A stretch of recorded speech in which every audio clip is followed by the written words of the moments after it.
on the bench. And that's with all due respect. Fill a role as necessary, but when you're asked to do too much, this is the situation you sometimes get in. If you had the lineup with Solano out there, wherever he's going to play, it doesn't matter. He's a Swiss Army knife. You just got to have him in the lineup because offensively, you need him. Now, it's time for Jon and Jim. All right, San Diego and Southern California is going on. It's hour one, Jon and Jim. I want to warn everyone off the top of the show, including Brent, and Jim is well aware. Dude. For whatever reason, I'm like loopy today. Yeah. I think and I don't know why. I'm like on one. What's your theory on this? Here's my theory. So I think it started yesterday, truthfully. So you are now the Aztecs football play-by-play man. Your responsibilities, Jim fact, your responsibilities have now grown, not with just calling games on Saturday. Right, but I'm doing like interviews. Yeah, you're doing shorts, you're doing interviews, you're doing web stuff for San Diego State. You're doing coaches shows. Sure. You're at San Diego State. Yeah. You're doing wrap-up shows with me, doing Jon and Jim. Have to watch like all the sports to like actually know what you're talking about. Oh, I have a wife and child. And you have a wife and child. It's a lot for you. It's a lot. And I think you have reached the like. Have I reached the loopy stage in week 2? 2? I think you're going to get it down.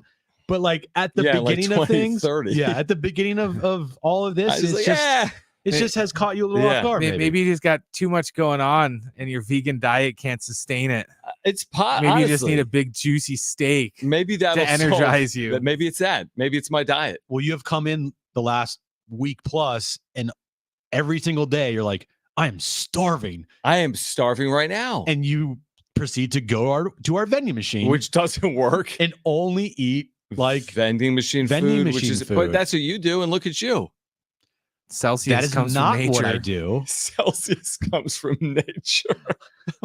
That's actually hilarious. I don't just eat out of the vending machine. I had a burrito today, so you're welcome. Like from the vending machine, probably.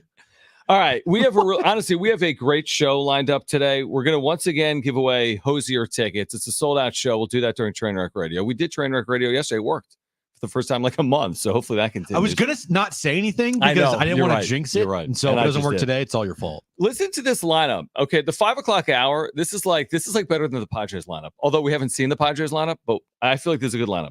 Omar Ruiz, NFL Network, went to San Diego State. He'll talk to us about week 1. The Niners, by the way, are like favorites to lose again in the Super Bowl after last night. Aaron Goldsmith is the voice of the Mariners. I've said before, he's got this ridiculous voice. If you know who John Facenda is, the longtime voice of NFL films. Like John Facenda, they said, is the voice of God. To me, Aaron Goldsmith, I've said this before about Aaron, and you won't necessarily notice it when he's on the radio. His voice is incredible. He's going to join us at 5:15 as the voice of the Mariners. And then Mark Ziegler will join us at 5:30. He's written about San Diego State, the Pac-12, that dynamic. He'll join us coming up at 5:30. Now, today, Padres get back in the field after yesterday off. The big local story isn't the Niners win over the Jets. We will touch on that. It is the Padres getting back on the field. Now, what happened last night, Jim didn't realize this until today because he was so transfixed with the Niners, as he should have been.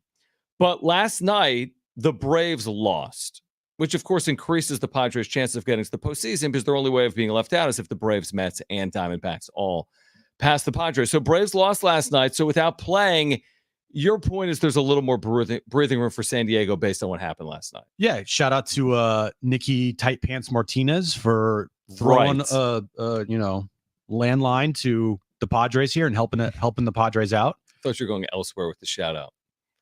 Where did you? Oh no, inside joke, but yes. And when you look at it now, the Padres' chances, according to Fangraphs, have gone up. Yesterday they were at 91%. Now they're at almost 93%. No, that's good. So after last night, they should just not play every day. Seriously, like you needed either the Mets or the Braves to lose. Arizona, you're kind of in a dogfight with. You have an opportunity at the end of the year against them to finish that off, right? To control your own destiny because you do play them the final 3 games of the year. You don't play the Mets or the Braves the rest of the season. And it's especially important, especially on off days for the Padres, for the teams behind you to lose. Yeah, it helps. Because you can't do anything. You can't go out there and play a game. Yeah. You can't go match whatever those teams are doing. Mhm. And so it's even more important on off days for one of those teams to lose, preferably the Braves, because the Mets hold the tiebreaker over you. And when you look at it, the Braves, or no, sorry, excuse me, it'd be preferably the Mets then, right? No, I agree with you. Oh, the Braves. I'd rather have the Braves Right. knocked down, because then in a tie-breaking scenario, you still have a game on them. Right. And yes. So, yeah.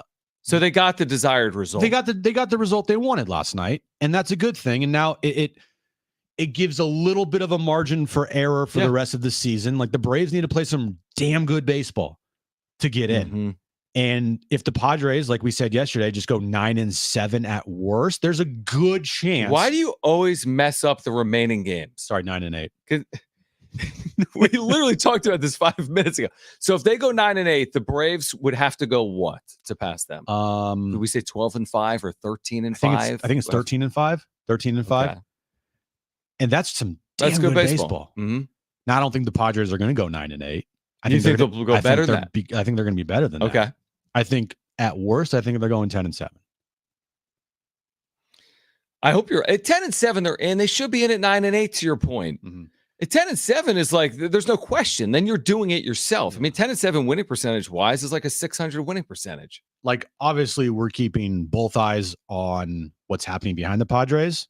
Yeah, but to know a number, to have a number in mind, like, okay, if Padres go X, you feel really good. Mm-hmm. And I think the X number is 10-7. 10-7 to me is like the minimum you have to go to get in and have a chance at the 4 seed. Maybe better to get the 4 seed, but I think 10-7.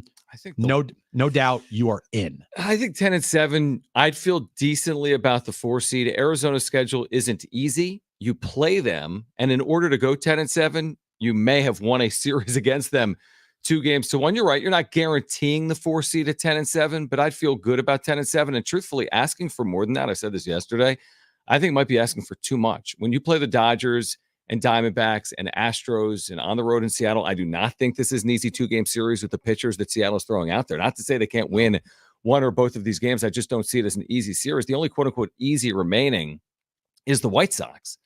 But the other 14 games have challenges. I think at San Francisco is a challenging series. They're all challenging except for the White Sox. Yeah, I mean, and again, I didn't think San Francisco at home should have been a challenging series, but they lost the series. So now that you go there, and you told me yesterday, I think San Francisco is something like 40-28 at home or 41-28. That's very good. You're facing teams with all good records when you face them. Other than the White Sox. Yeah. The Mariners have a really good record at home. Yep. I think 41-30.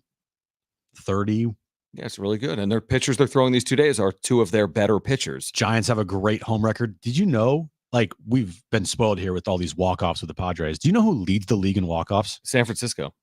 They have 11 this year. Everyone knows that. I had no clue, but the way you led me in the question, it's like leading the witness. That is amazing. That is amazing. We are all sitting here saying, look how many walk-offs the Padres have had this year. 11? 11 walk-offs for the Giants this season. How? And they're under 500? Because they suck on the road, except they play they well here this weekend in San Diego. That's why this past weekend was so disappointing. Yep. So San Francisco, the Mariners this week, they both have really good home records. Houston on the road. No, Houston's here. I know. Houston. Okay, I'm sorry. Houston on the road. Yep. Houston on the road's a really good road team. I got you. They're not like amazing, but they're a good road team. White Sox are the only team that sucks regardless. Dodgers at home are amazing. Diamondbacks at home are really good. And then did you say Mariners at home? I did say Mariners, yeah. And that's it. So every single opponent you face, where you face them, they're a good team. Yeah, White Sox having on the road isn't great. It's not the best team. In 15-57 basically forces you to sweep them. Like, if you don't get a sweep, that's it's disappointing. It's definitely disappointing. If not, you're right. I mean, I do agree with that. But listen, after yesterday, I like your overall assessment, which is you can take a deeper breath. Mm-hmm. But I'll change my tune if the Padres don't win tonight. Now, maybe it's contingent on what the Mets, Braves, and Diamondbacks do. If the Padres lose today and they get all the other desired results, the world keeps spinning. Braves lose, you're just getting closer to the finish line. But if you lose and you get a couple of results to go against you, it's tight enough that I'm certainly concerned if that were to play out here tonight. And see, that's my point, is when you are able to match whatever the teams are doing behind you, then you're good. Then you're fine. It's the days that you don't have the opportunity to match, which are so vitally important. And when you have a team behind you lose on one of those days, in my mind, it becomes huge. Obviously, the Fangraphs is big because their percentage to make the postseason went up by almost 2%. It's because there's so few games remaining that everything is important. We've talked about this for a couple of weeks. I mean, today, that percentage, you're right. If you win and the Braves lose, you're not in clinch territory, but that thing's now 95, 96%. Yes. But you lose, they win. Then I think it's dropping, it's dropping 5 to 10%. Yeah. So it's not going to be easy, but with the Braves losing yesterday, it gives you a little sigh of relief. You're still on edge, and everybody is going to be on edge, and every game means the world. Yeah. But it makes it harder for the Braves now, and it gives you a number like 10-7, like I've been talking about. That's kind of what they got to hit here, in my opinion. You hit 10-7, you're 91 wins. You're in the postseason. I'll lock them in. Anything better than that, then they're obviously in. But then it's like, okay, 4 seeds up for grabs, and we'll see what Arizona does and whatnot. And even if they do go 10-7, there's a chance they can make the 4 seed. But the most important thing right now is getting in the postseason and securing that spot, and then making sure you get home field in the first round. And that could be decided the final weekend of the year versus the Diamondbacks. Listen, I believe they would go to the postseason going 9-8. In fact, I probably believe they'd go to the postseason even doing worse than that, but I can't guarantee it. And that's my problem with that, that thinking. Like, I see some of the interactions on social media, if they go 9-8, this team would have to go this and this. I'm like, okay, what if they do?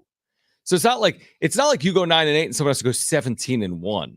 You go 9-8. If Atlanta closes well, you could be passed by Atlanta. Now, I believe because 3 teams have to pass you, I think 9-8 is good enough. In fact, I probably think 8-9 is going to be good enough. But just take care of business.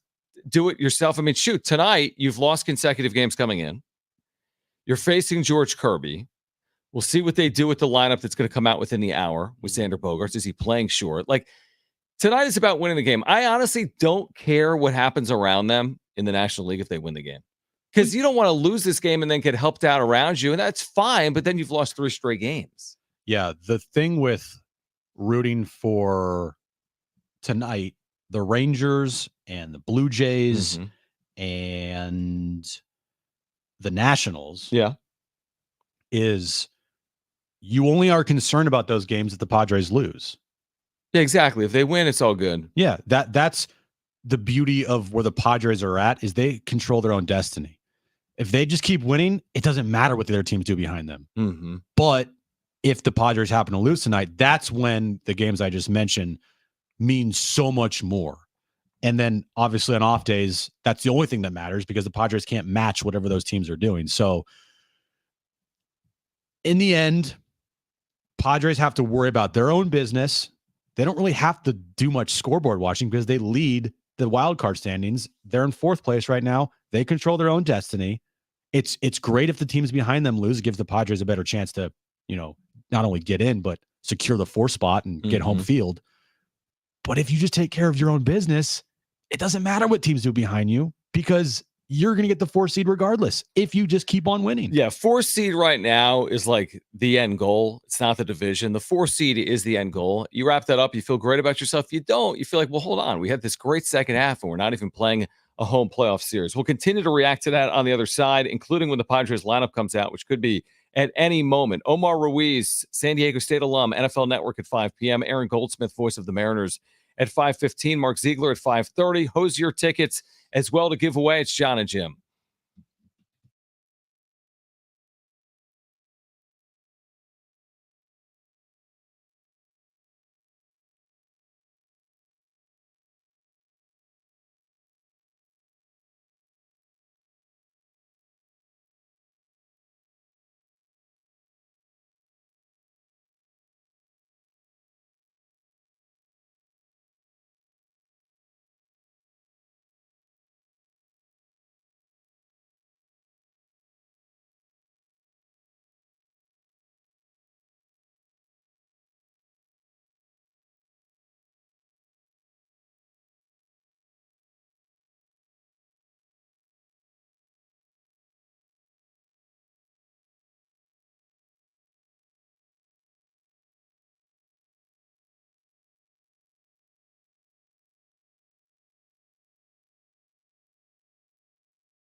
Our iHeartRadio Music Festival back September 20th and 21st, T-Mobile Arena in Vegas, 2 nights, 1 stage. While the world is listening on the free iHeartRadio app, you can be there. We've got 3 chances every weekday for you to win a pair of tickets, plus $1,000. Keep listening for a chance to text and win. SportsSD.com for more information. $100,000. Sorry. Yeah, that was a good start. Yeah. Anyway. Is this a giveaway from 1983? Your chance to win $100. $100. Speaking of Vegas, I real could quick. feed my family for a month. Speaking of Vegas, real quick, guys.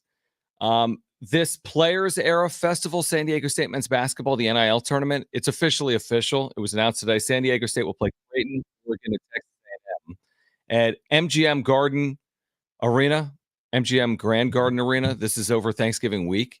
And these games, of course, you can hear on San Diego Sports 760. And the games are on either TNT, TBS, or Max. So 3 games, 2 of them on cable, 1 of them on TNT, the other on TBS, and 1 of them on Max. Is that big NIL event. Millions for collectives for these programs, including San Diego State. Jim, we've talked about this a ton. This is a big win, obviously, for San Diego State, just being in the event. Yeah, huge. Creighton and who are the 2 opponents? Creighton, Oregon, Texas A&M. Yeah, that's big time. I mean, that is, and to not only be in the tournament, those are 3 guaranteed games, correct? 3 games. Yes, it's a set. There's no bracket. Right. It's 3 set games. Yeah, 3 guaranteed games, and it's a guaranteed $1 million regardless of what you do in the tournament. You're just in it. Right. Boom. Here's $1 million towards NIL. And I think that there's another $1 million. This is the way it was initially hypothesized. Another $1 million for the winner. Yeah. But there's 8 teams, but they don't all play. But there's no bracket. So there's a winner of one field, and there's a winner of another field. So I don't know how that all works out. More money, the better. But yeah, the more money, absolutely the better. So what do you expect today with the Padres lineup? Do you expect Xander Bogaerts to be at short or not? I do. Maybe I'm naive. I do. The way they were talking about it 2 days ago, I guess it happens. And if it doesn't, I don't have a really good explanation as to why. What do you think? I would be surprised. I wouldn't be like, oh my God, jaw on the floor shocked. No, not shocked. But I'd be surprised and a little disappointed, honestly. Me too. I agree. What you heard from Xander postgame on Sunday, what we know about Ha-Seong Kim now, how, don't call it a setback, how he's not progressing. And we might have seen the last of Ha-Seong Kim this season and potentially in a Padres uniform. And to come out the next game and to not have a lineup with Xander at short and Solano or Cronenworth at second and Arise or Solano or Cronenworth at first, like that to me would be disappointing because in my mind, I'm like, yeah, it's go time. There's no time for days off here. You have plenty of days off remaining in your schedule that you can call those players days off. Sure. So Tatis has got to be in the lineup every day. Arise has to be in the lineup every day.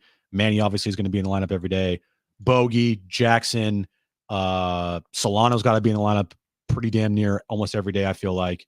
And that to me has got to happen for the rest of the season and into the postseason, obviously, wherever they go. Well, the interesting thing is I agree with you on Solano, but they don't to this point because they don't play him. So maybe that has now changed based on everything that Xander said and Schilt said. Also, the pitchers they're facing in Seattle are righties. I think you'd be even more inclined to get Solano in there against left-handed pitching. But the next 2 days, you've got right-handed starter in George Kirby, and then we talked about him yesterday, I think Brian Wu, who's been really good for Seattle. But yeah, I think why would you talk about it publicly if you weren't going to do it? I mean, you didn't have to answer it that way. You could have been like, no.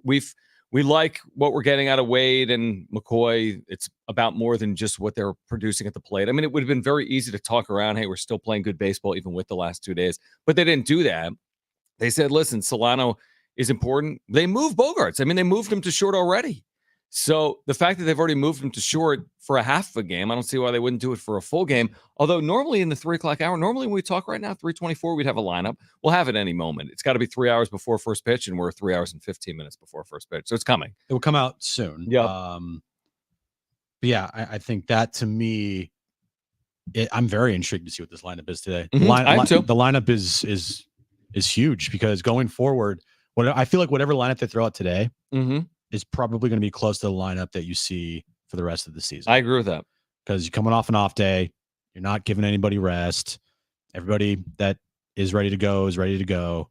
I would be disappointed if you see Mason McCoy or Tyler Wade in the lineup, and that to me would signal like not incompetence, but just like, what are we doing here?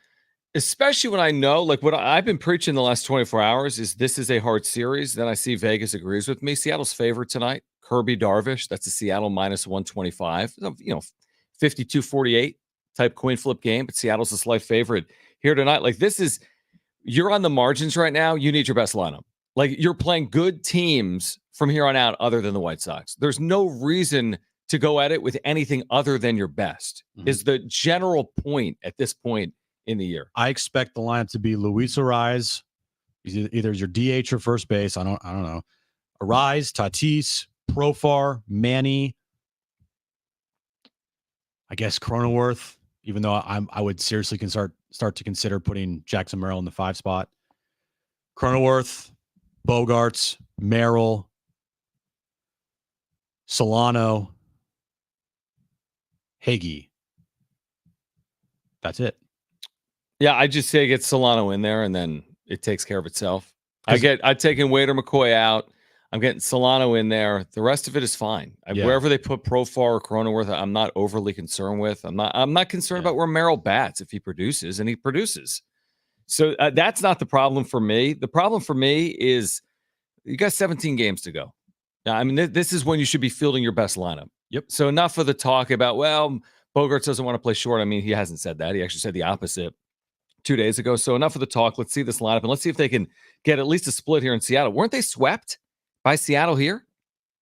They were. They lost 2 games here to Seattle. That was this is not. Season, this right?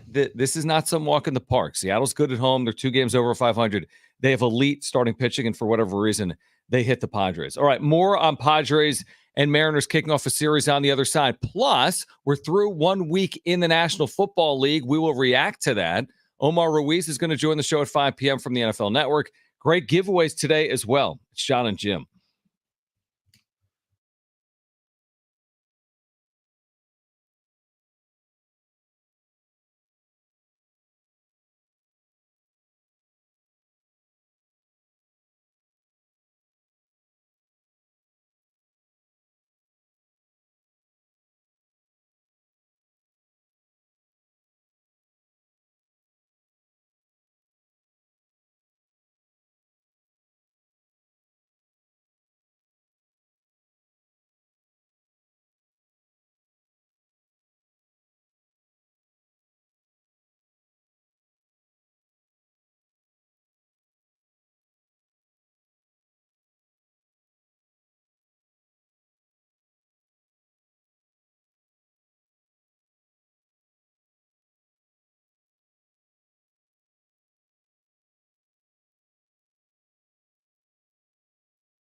All right, this update is brought to you by Allstate. Padres and Mariners start a 2-game series tonight up in Seattle. The lineup is out. We will get to that coming up next. And San Diego State's basketball team announced today the NIL tournament on Thanksgiving. Their schedule in Las Vegas. Their opening game will be versus Creighton, November 26th at 11 a.m. Some people just know the best rate for you is a rate based on you. With Allstate, not one based on anyone else. So if you drive safely, you could save money. Good to know. Visit allstate.com or call for a quote today.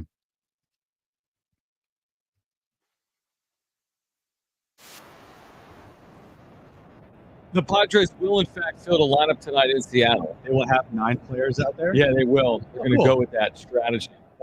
Like every position? All the positions, including DH. I know. Like that. So, and this is what you had just forecasted. So we both said we'd be surprised if Bogaerts wasn't at short. Voila.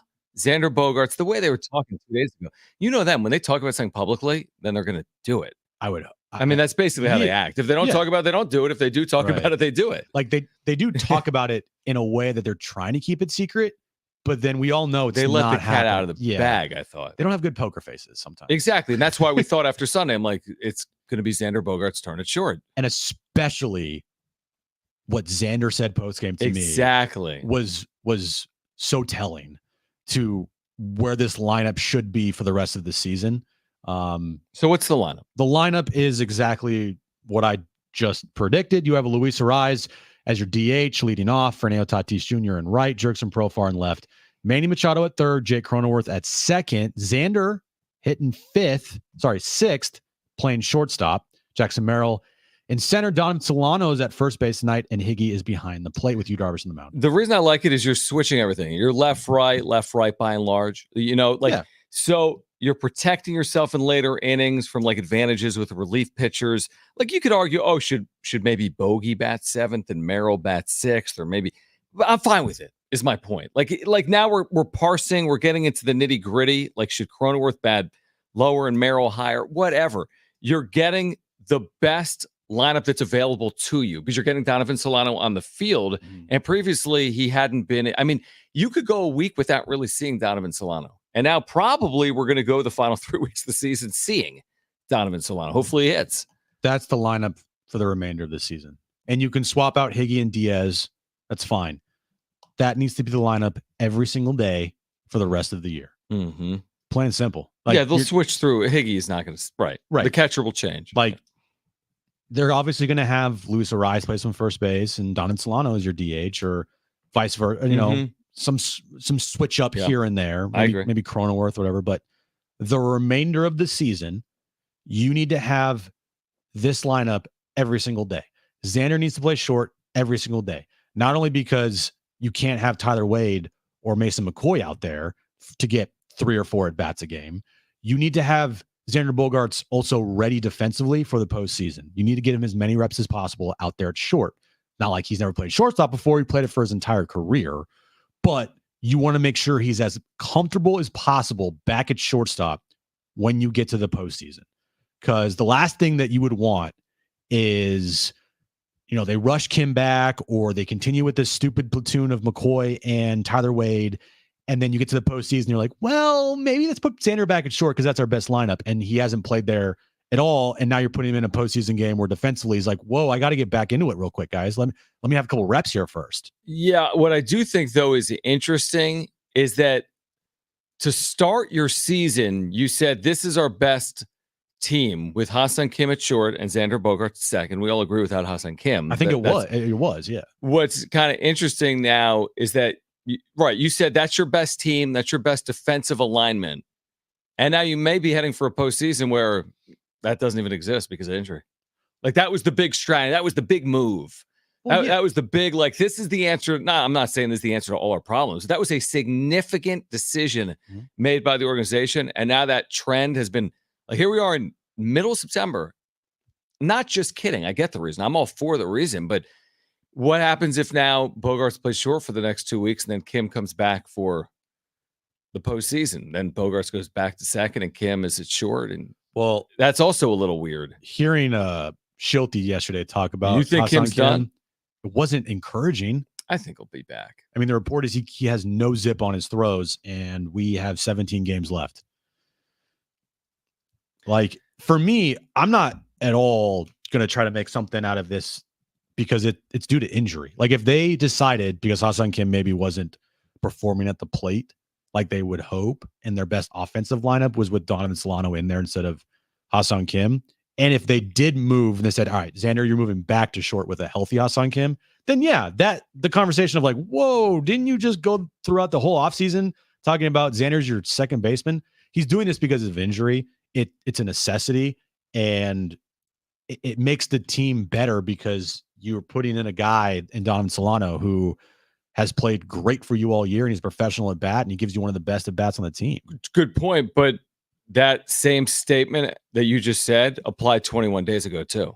I know, but also 21 days ago, they were playing really good baseball. But winning a lot of games. I still would have told you, but it isn't about face. I still would have told you 21 days ago. I don't care if they go 20-0. I would have told you in the postseason, their best chance to win I would have too. would be with getting Mason McCoy out of their lineup. And thankfully, not thankfully, but maybe the last weekend series here, gave them the kick in the butt of like, hey, we can't keep doing this. I guess my only question mark, I'm all for moving Bogaerts. I think it's the right decision.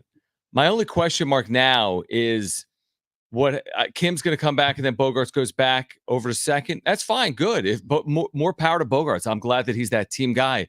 Your $280 million guy is like, you know what? We need you short. Oh, we need you second. It just feels like all these other guys, it's no ifs, ands, and buts about Machado or Tatis or Merrill or these other quote unquote stars. But with Bogaerts, it's like, we told you one thing. Actually, go over here. Again, I think this makes the team better right now. And I get it because of injury. I get it. It makes sense. And I understand that in the offseason, we'll probably have a lot of discussions. Yeah, who's the shortstop? Because we don't know if Kim is going to return, if he's going to opt out, or if they're going to pick up his option or give him a contract extension or whatever it is. We don't know if Kim is 100% going to be back with his team next year. And if he's not 100% back with his team next year, then you have a massive hole at short.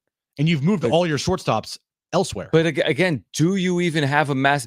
The whole point of February was, hey, listen, Kim is better defensively than Bogaerts. We're moving Bogaerts to second. But it's not like Bogaerts can't field short. We've talked about this before. He fielded short for his whole career, including last year for the Padres. I just find it curious that you move Bogaerts to second.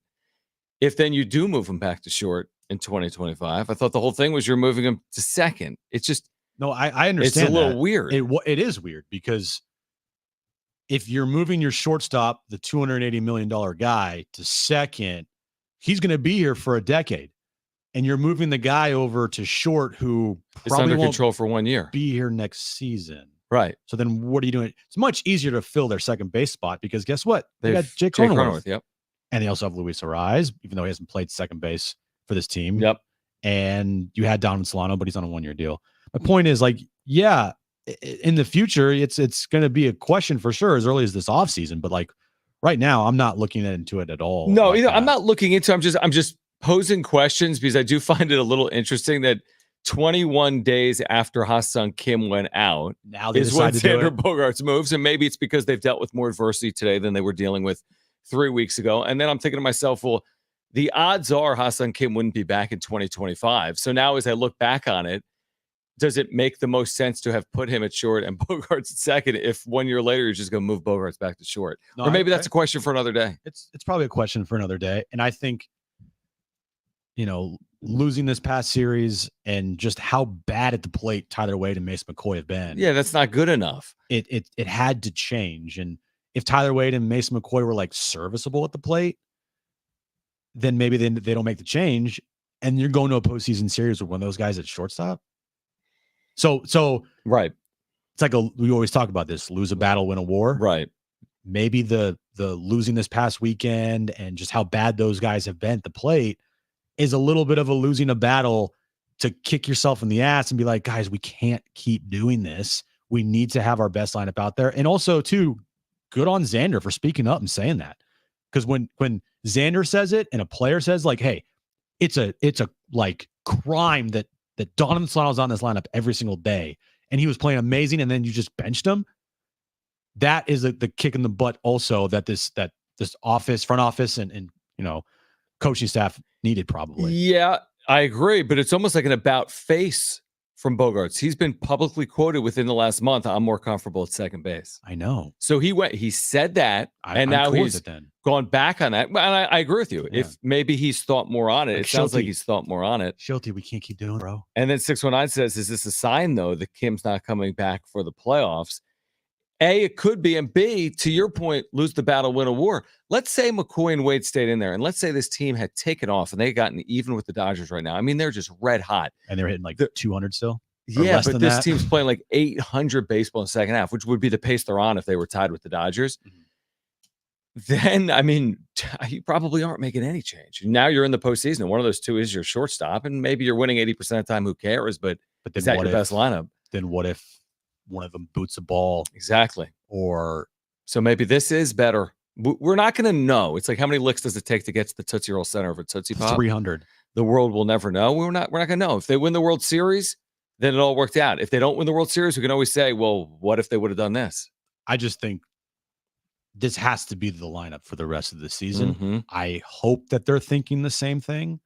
And good on them. You know, about 10 minutes before, I was like, please don't have a lineup with Mason McCoy or Tyler Wade in it and have Xander at short. It's got to happen. And Donovan Solano has to be in there as well. All right. We have the wrap coming up at 4 p.m. We've got Hosier tickets to give away in the 4 o'clock hour. That's a sold-out show. Omar Ruiz, NFL Network at 5. Aaron Goldsmith, voice of the Mariners at 5:15. Mark Ziegler at 5:30. I freaked out for essentially no reason earlier today, and Jim can attest to this because he was there when it happened. For no reason. You'll hear as to why on the other side. All right, let's just leave it at that. This is Jon and Jim.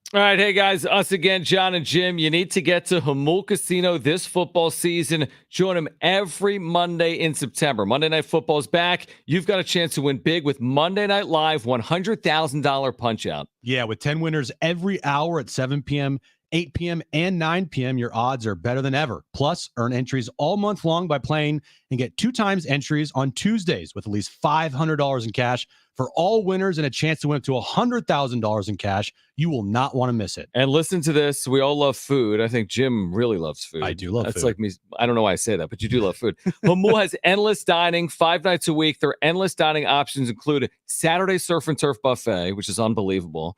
They're going over the top with the perfect combination: succulent steaks, delectable seafood, and an array of mouth-watering offerings. Yeah, get to Jamul Casino all football season long, including every Monday night for Monday Night Live $100,000 Punch-Out. Jamul, it's fun above all else.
games. So we need to play more conference games, which then in turn, we don't have to play as many guarantee games. And I think everybody in the league would agree with us.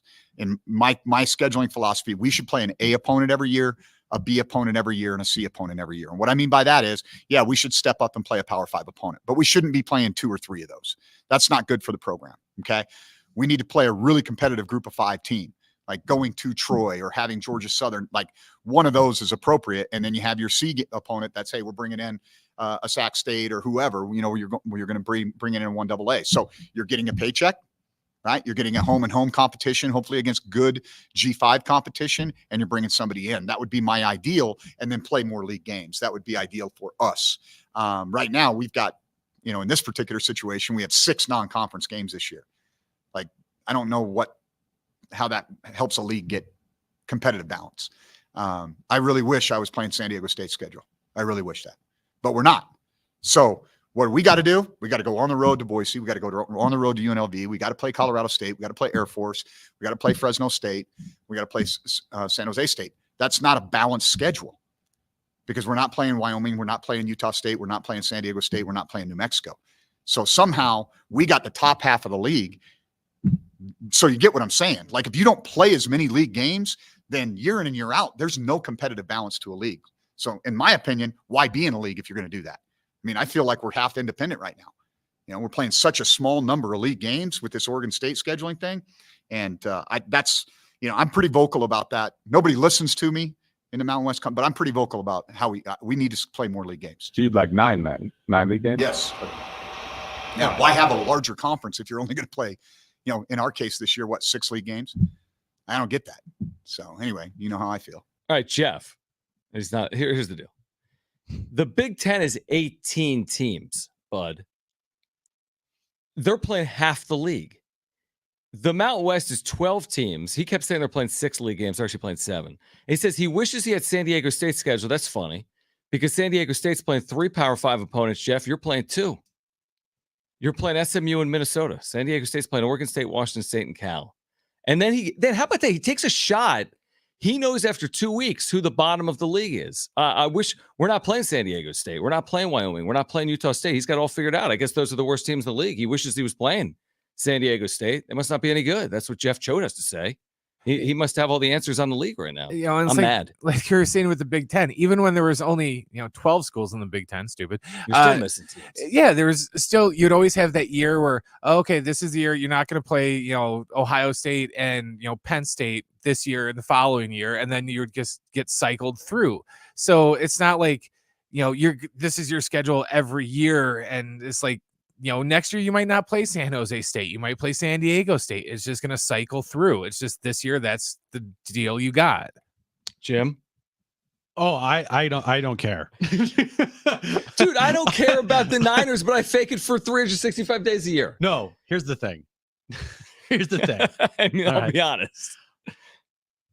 I don't know if there's anybody else right now in the world that is this passionate. I agree with that. About what Jeff Choate is saying about the Nevada schedule.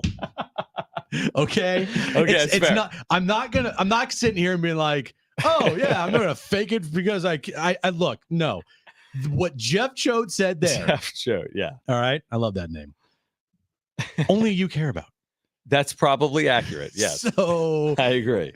It's a little bit of fake outrage on my part, I guess, but I think it's fake outrage on his part. Like, Jeff, just coach the team. I mean, you're not in charge of who you're playing. Whoever you're playing, you got to play. I mean, who cares? We always say this. Now here's the thing: if he just would have said everything he said, but didn't go, God, I wish I had San Diego State's schedule. Would you still have an issue with it? Oh, okay. I wouldn't have found it. See what I'm saying? I am very good at seeing almost everything on social media. John, but you don't see that. No, but here's the thing. John, you are amazing at seeing everything San Diego State related. Everything. I get tagged into everything. Everything San Diego State. It's amazing. I see kind of all of the stuff that's you see a lot of more important things. Right. Way more important things that are, I'm on a broader scale of seeing everything. When somebody mentions San Diego State in any type of I just thought why are we taking shots? It is It's game Wait, on. Is Jeff Choate in a position to be taking shots at San Diego State's schedule? Like we're pretending like San Diego State is San Diego State playing the University of Phoenix online this year? Did I miss something? Like they're playing. That's our bye week opponent. They have Oregon State, Washington State, Cal. They're going to Central Michigan. If there is one person out there listening to this show that is no, upset, that's it. End of sentence. Yeah, one person listening.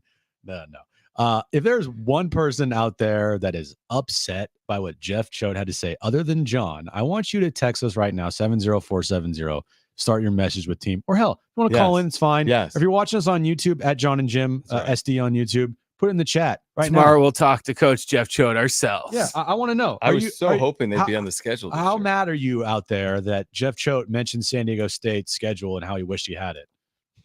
This guy is. I'm gonna boycott Wolfpack football for the rest of the year. This guy is. I know this. I've circled the Nevada game for whenever they're next on the schedule, and I'm playing that back in the locker room before the game. On the other side, we're going to get to the wrap. We have Hosier tickets to give away as well. If you want to react, like Jim said, 877-767-4760 or 70470. Start it with team on the text line. Hour 2, Jon and Jim. That's next.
All right, this update's brought to you by Allstate. Padres and Mariners start a 2-game series up in Seattle today. Yu Darvish on the mound for the Padres, 6:40 first pitch. Xander Bogaerts is back at shortstop. He is first start at shortstop of the year. And San Diego State basketball announced today the NIL tournament on Thanksgiving in Las Vegas. Their schedule, their opening game, will be versus Creighton November 26th at 11 a.m.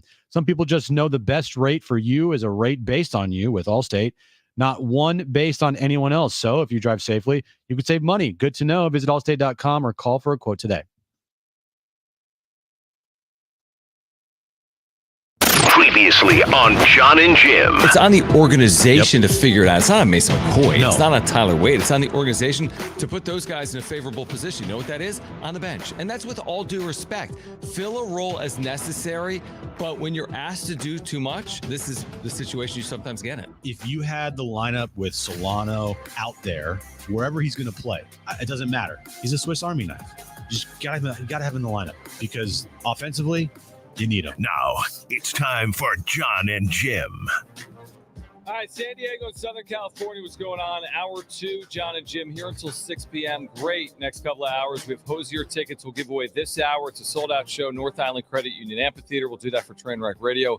Omar Ruiz on week 1 of the NFL. It's been completed. He'll join us at 5 p.m. San Diego State grad, by the way. Big Aztec fan. Aaron Goldsmith at 5:15, voice of the Mariners. Mark Ziegler at 5:30. Will join us as well.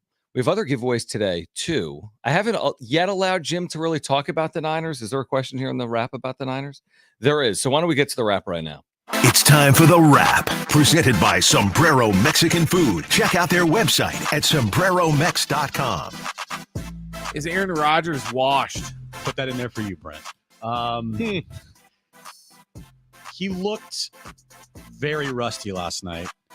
And there was one drive that was great, and everything else was blah. He threw everything to the left, nothing to the right, and his touchdown pass was a broken play because the Niners went off sides, and it was a free play for him, and he loves free plays because he has the Packers' best offensive play for years. Because he doesn't care about throwing interceptions, and he just throws it up. I don't think he's washed. I think he's the best quarterback the Jets have had in decades. But he's played one game for them. He's 0-1. Right. But at the same time, like, he hasn't had a 300-yard passing game in like 4 years. And I know he missed last year because of the Achilles. I just think if your entire offense is 2 guys, it's going to be pretty not easy for defenses, but it's going to be like, hey, we're going to double Garrett Wilson, and we're going to make sure we're going to load the box when we feel like they're going to run the ball because Breece Hall and Garrett Wilson are their 2 only offensive weapons. The elephant in the room that we've addressed a lot is that the question isn't, is he washed? The question is, can he win when it matters? And the answer is no. And that's been the answer for a very long time. Going back to his prime, he doesn't win in the postseason. His Super Bowl was forever ago. Like, look at his last 10 postseason games. They're favorites, they lose. They're 1 seeds, they lose. There's no reason to bet on Aaron Rodgers to come through in a big way. Plus, he's off the Achilles and he's 40. And the thing with Aaron Rodgers, if you're asking him to carry the team, you're screwed. You can't ask him to do that. That's too much to ask. And he's not the same player he was. He can't move in the pocket. He lost the ability to be mobile. Dude, the Super Bowl was February 6th, 2011. Well, it's a long time. I know, but if you're not going to have a good defense, and the Jets are supposed to have a good defense with Robert Saleh and the players they've picked up, I know Hassan Reddick's not there, but if their defense is going to get gashed like it did last night, more often than not, you're screwed. Yeah, they got a big uphill climb to be relevant this year. They may be relevant, but to be anything beyond relevant, like really, really good in the AFC, that would really surprise me. Over under 7.5 wins. I'd probably take the over. I think the 8-9, 9-8, I think is reasonable. I think beyond that is asking for a ton. Yeah. Next question. How concerned should Niners fans, Jim, be about the health of Christian McCaffrey? That one's for you. It is for me. I'm concerned. Now, it came out today. It's officially tendonitis, Achilles tendonitis. Okay. And he was out of the game, not just for his calf, but for an Achilles injury. That's concerning because, like, we know players that have had issues with their Achilles. That thing is ready to feels like it's ready to pop at any moment. Right. And especially with the usage and how much they use Christian McCaffrey. Now, maybe now with Jordan Mason in the fold after his game last night, they can actually right. Is Christian McCaffrey a system running back? Right. Is he washed too? Right. Yeah, Exactly. Don't even need Christian McCaffrey. Just cut him. Save some money. I'm concerned about it. And they have a luxury of having so many offensive weapons that maybe they give them another week off and to be just extra cautious and go from there. But if Christian McCaffrey's not healthy at the end of the season, going into the postseason for them, they're not they're not winning a Super Bowl. I thought this game last night was so bad because we watched the beginning of it. It was good. And from that point, I was so one-sided. And I watched the second half at home. It was not a good game at all. I mean, 20-point game or whatever. Niners dominated, to their credit. The big story coming out of the game was what Mason had said, which was he was told that he was going to start on Friday, even though Kyle Shanahan refuted that. Honestly, what is a bigger story today? That or the game? That. No, I think this. I think this is bigger. This is not like national national news sites. But because they're going to get fined for it probably. But I also think that is like he said that, and it was like a slip of the tongue. Like what? Like he was probably told Friday night, like, hey, be ready. You're probably going to get a lot of snaps on Monday, and not knowing Christian was going to to be out. Or they told him you're starting. Yeah, he made it sound like they he told should him have he was said what he starting. said. He wasn't supposed to say anything. I don't think anything. Yeah, maybe. He even said post. Yeah. I mean, there was even stuff post game. It was like, dude, look, it doesn't. A lot of people are mad because of fantasy football and betting reasons, but at the same time, Christian, they said he came in Monday, his calf wasn't feeling great, and they decided to put him out there. But if anybody's gonna make something of it, I think they should forfeit the game. They're right. Yeah. Well, maybe they'll just go the hoodie route. Remember Belichick he used to get in trouble for that all the time. So then that's when he just started making everyone questionable. Maybe this is their way to try to win. Well, it doesn't matter because he was on the injury report. If he wasn't on the injury report, that's one thing. He was on the injury report the whole week. Just say they cheated. Next question. Okay. What record will the Padres have in their final 17 games? It's always funny how you guys just love to bash the 49ers. You love to bash the 49ers. You said yesterday they will fight to get into the postseason. It's not bashing them. Yes, it is. That's you a take. bashed them yesterday. No, that's a take. They were down That's a 3-0. take. You said season over. That's a take. Ours is a take as well. No, you're saying so saying they're cheaters. That's a take. It's a take. It is. It's fine. I can take it. Yeah, I hope so. But you don't even watch the games when they're losing in the Super Bowl. Kind of true. What do you got? I'm gonna go 11-6. You're gonna say, why do I hate the Padres? I say worse than that. Why do you hate the Padres? I say 9-8. I say 9-8. What do you think, bro? 9-8. Yeah. Are they gonna make the playoffs if they go 9-8? Yeah, they will. I think they will. They'd have to be passed by 3 teams to not.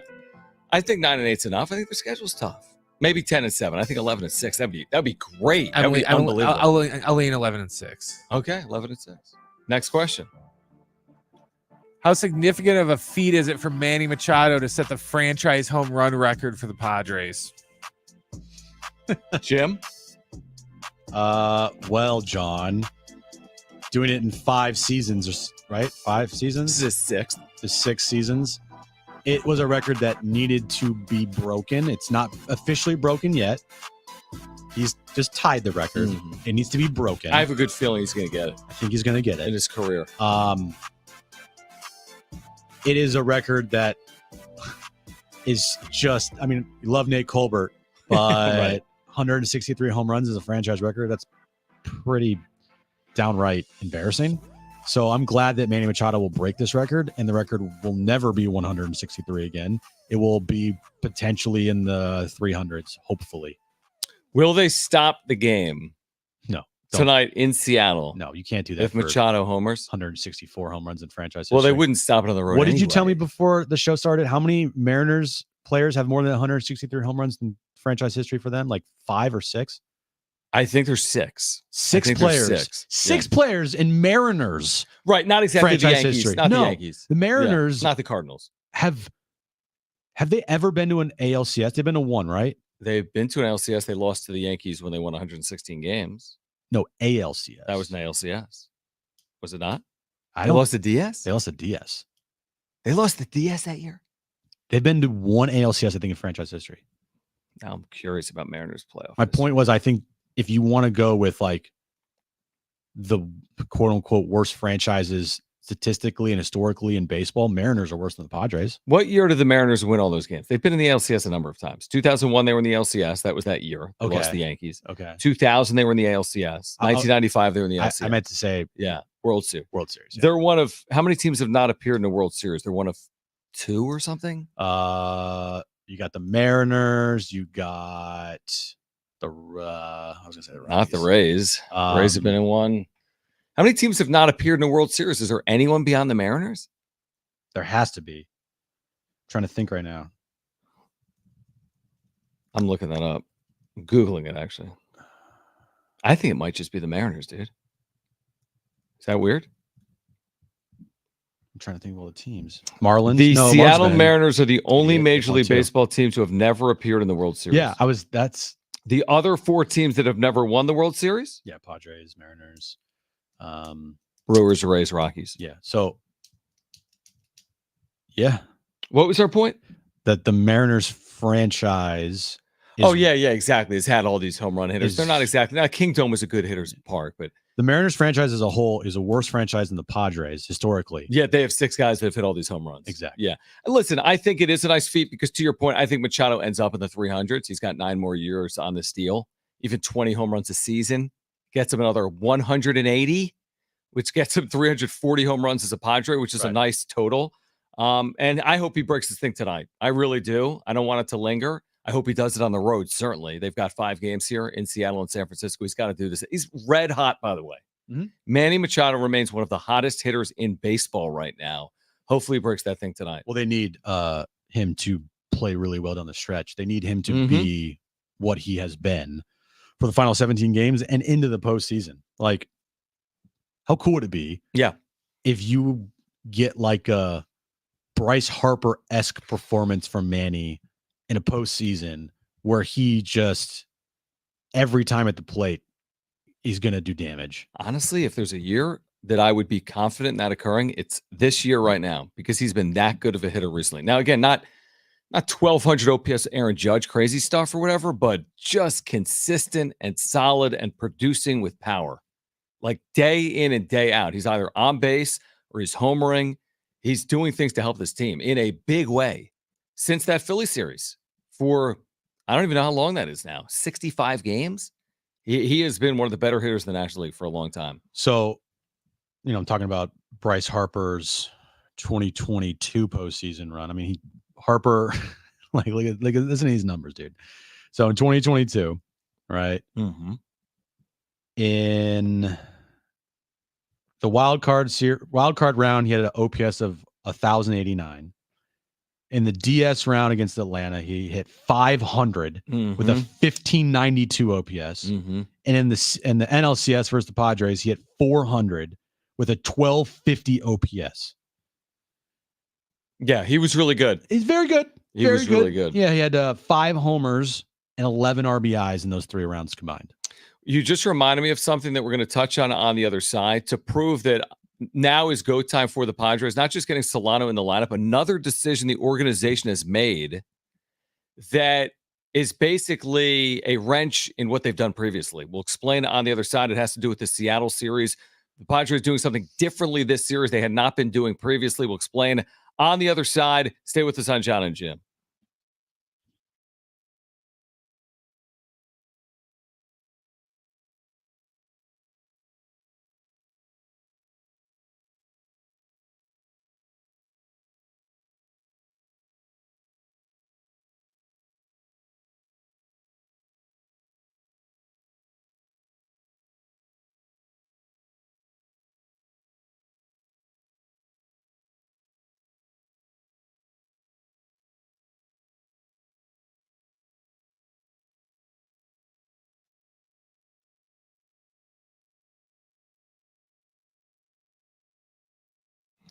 All right, hey guys, Jon and Jim again, and we've been telling you about our friends over at Hamul Casino. This is the place to be this football season. Every single Monday night this month in September, you've got a chance to win big with Monday Night Live $100,000 Punch-Out. Yeah, John, with 10 winners every hour at 7 p.m., 8 p.m., and 9 p.m., your odds are better than ever. Plus, earn entries all month long by playing and get 2 times entries on Tuesdays with at least $500 cash for all winners and a chance to win up to $100,000 in cash. You will not want to miss it. You're going to love their food as well. Hamul has endless dining 5 nights a week. Their endless dining options include Saturday surf and turf buffet.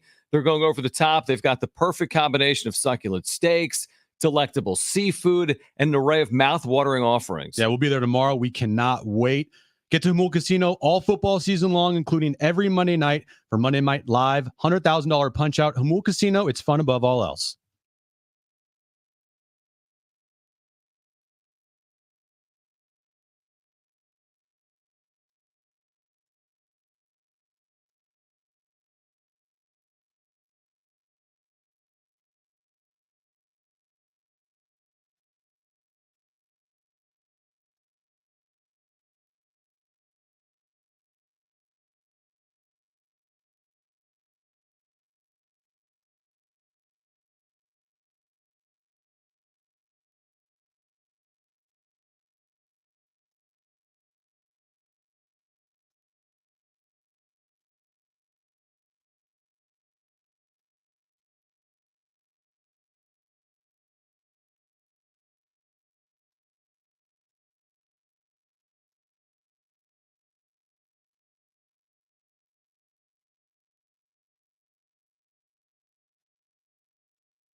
All right, Jon and Jim back with you. Great giveaways lined up for the next hour and a half or so. Postseason tickets will give away this hour. It's a sold-out show at the North Island Credit Union Amphitheater. It's this Saturday. For more info, Ticketmaster.com. We have a loaded 5 o'clock hour. Omar Ruiz, NFL Network at 5. Aaron Goldsmith, voice of the Mariners, at 5:15. Mark Ziegler from the UT at 5:30. That's a loaded show. And then my back page at 5:45. You're right. I didn't even. My apologies for not mentioning that. You're right. Okay, so what proves that the Padres are going for it right now? One is they're putting Xander Bogaerts at short. They're getting Donovan Solano in the lineup. Yeah, right? I'm interested where you're going with this. Here's where I'm going. Here's the other thing. Guess who's slated to pitch tomorrow if you stay on turn? Dylan Cease? Martin Perez. Oh, sorry. But they're skipping him for Michael King, which is what they should be doing. Oh, yeah, that's right. Inning restrictions be damned. Friday. Sorry. So they have all these off days. They can keep guys on rest and skip in the rotation because of it. So where it would have been Perez, and by the way, Perez has been fine for them, and they've won a lot of his starts, but it's going to be Michael King tomorrow. Why? Because these games matter. What are you waiting for? You want to maximize King, Cease, Musgrove, Darvish, minimize elsewhere, and that's what they're doing right now. So theoretically, then, this weekend up in San Francisco should be Cease, Musgrove, Darvish. I can't answer that, but that makes sense. I don't know if they're just skipping Perez permanently. I don't know how that's going to play out. Well, if you do this, let's just run through it here. All right. Mm-hmm. So Darvish tonight, King, and then let's go Cease, Musgrove, Darvish again. Then King would be eligible that Monday. Right? Yeah. Yep. I was doing that math right. And then you'd have to have Martin Perez pitch one of these games. Yeah, exactly. Against Houston. Oh, yeah. Exactly. At some point, you're going to need to. Yeah. Because you don't have enough off days. So you'd probably have Martin Perez pitch the 17th versus Houston. Okay. All right. Mm-hmm. And then the following day would be Cease, if Cease pitches on Friday. Okay. And then you have that off day there. And then you can go Musgrove, Darvish, King. And then you have an off day there. Right? Yeah, I don't know. Maybe. Well, I'm trying to see how this thing lines up on paper. Here's what I do know about how it lines up. Because to your point, you can't use 4 starters from here on out. But the reason to throw King now and not wait on him is you might get an extra start out of him, is my point. I think if this lines up right, and I probably am wrong. Yeah, I think so. You would have on the final day of the year Michael King. Which again only makes sense if it makes sense. Does that make sense? You're not going to pitch Michael King the final day of the year unless there's a reason to pitch Michael King the final day of the year. We all agree on that? Right. If there is a chance to get home field. Exactly. Or the worst case scenario is like you win and you're in. If you lose, you're out. Would you even pitch him for home field? Because by pitching him for home field, he's now down until like game 3-ish. Well, game 3 would be Thursday, right? He'd only be on 3 days rest. Oh man, so would you even pitch him for home field? My answer, and this is crazy to say when they're like, "We're going for it," is like you go for it. It's the final day of the year, and like actually sit him. They wouldn't start him for home field. I don't think they would start him. To get into the postseason, you better darn believe they would start him. But who would you start for home field? Who would, if you could line it up? Well, one of those 4, to your point, if you get Darvish back going and he's not one of your 3, like, okay, I could play that game with you.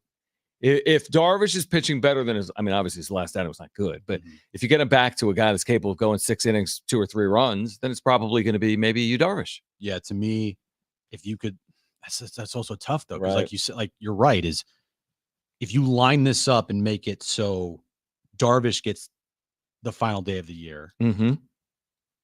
What if he's kind of down for the first round? And what if he's pitching amazing? Right, exactly. Now you could also view it as like, but it's different. It's a regular season game. You're like, hey, this is our postseason. This is the start of our postseason run here. Mm-hmm.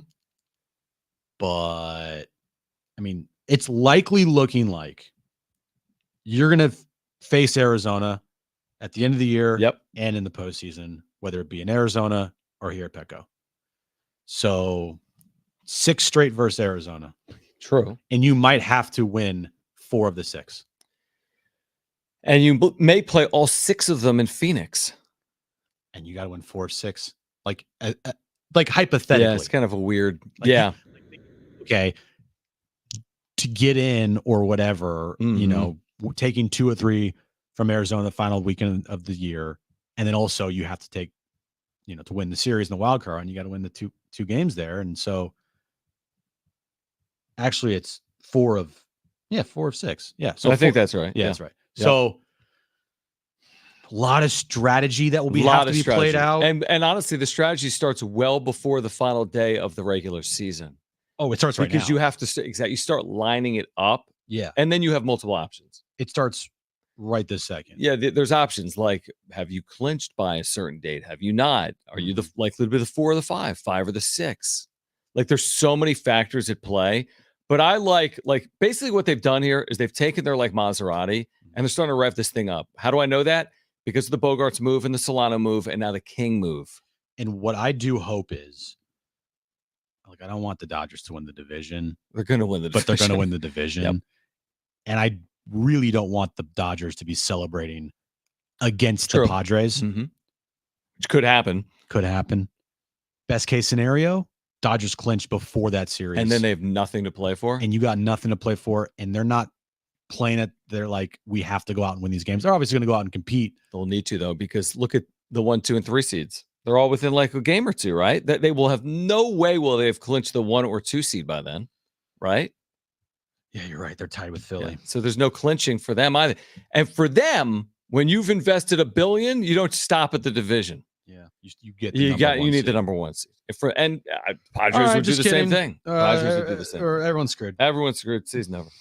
All right. On the other side, a reaction to Week 1 in the NFL, plus comments from Adam Silver on NBA expansion. We will share. Plus, coming up this hour, your chance to win tickets to a sold-out show, Hosier, at the North Island Credit Union Amphitheater. It's Jon and Jim.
This update's brought to you by Allstate. Padres and Mariners.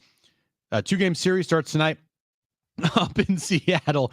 6:40 first pitch. Xander Bogaerts, he is starting tonight at shortstop. The first start at shortstop for him all year long. And San Diego State basketball announced today the NIL tournament for this Thanksgiving in Las Vegas. Their opening game will be versus Creighton November 26th at 11 a.m.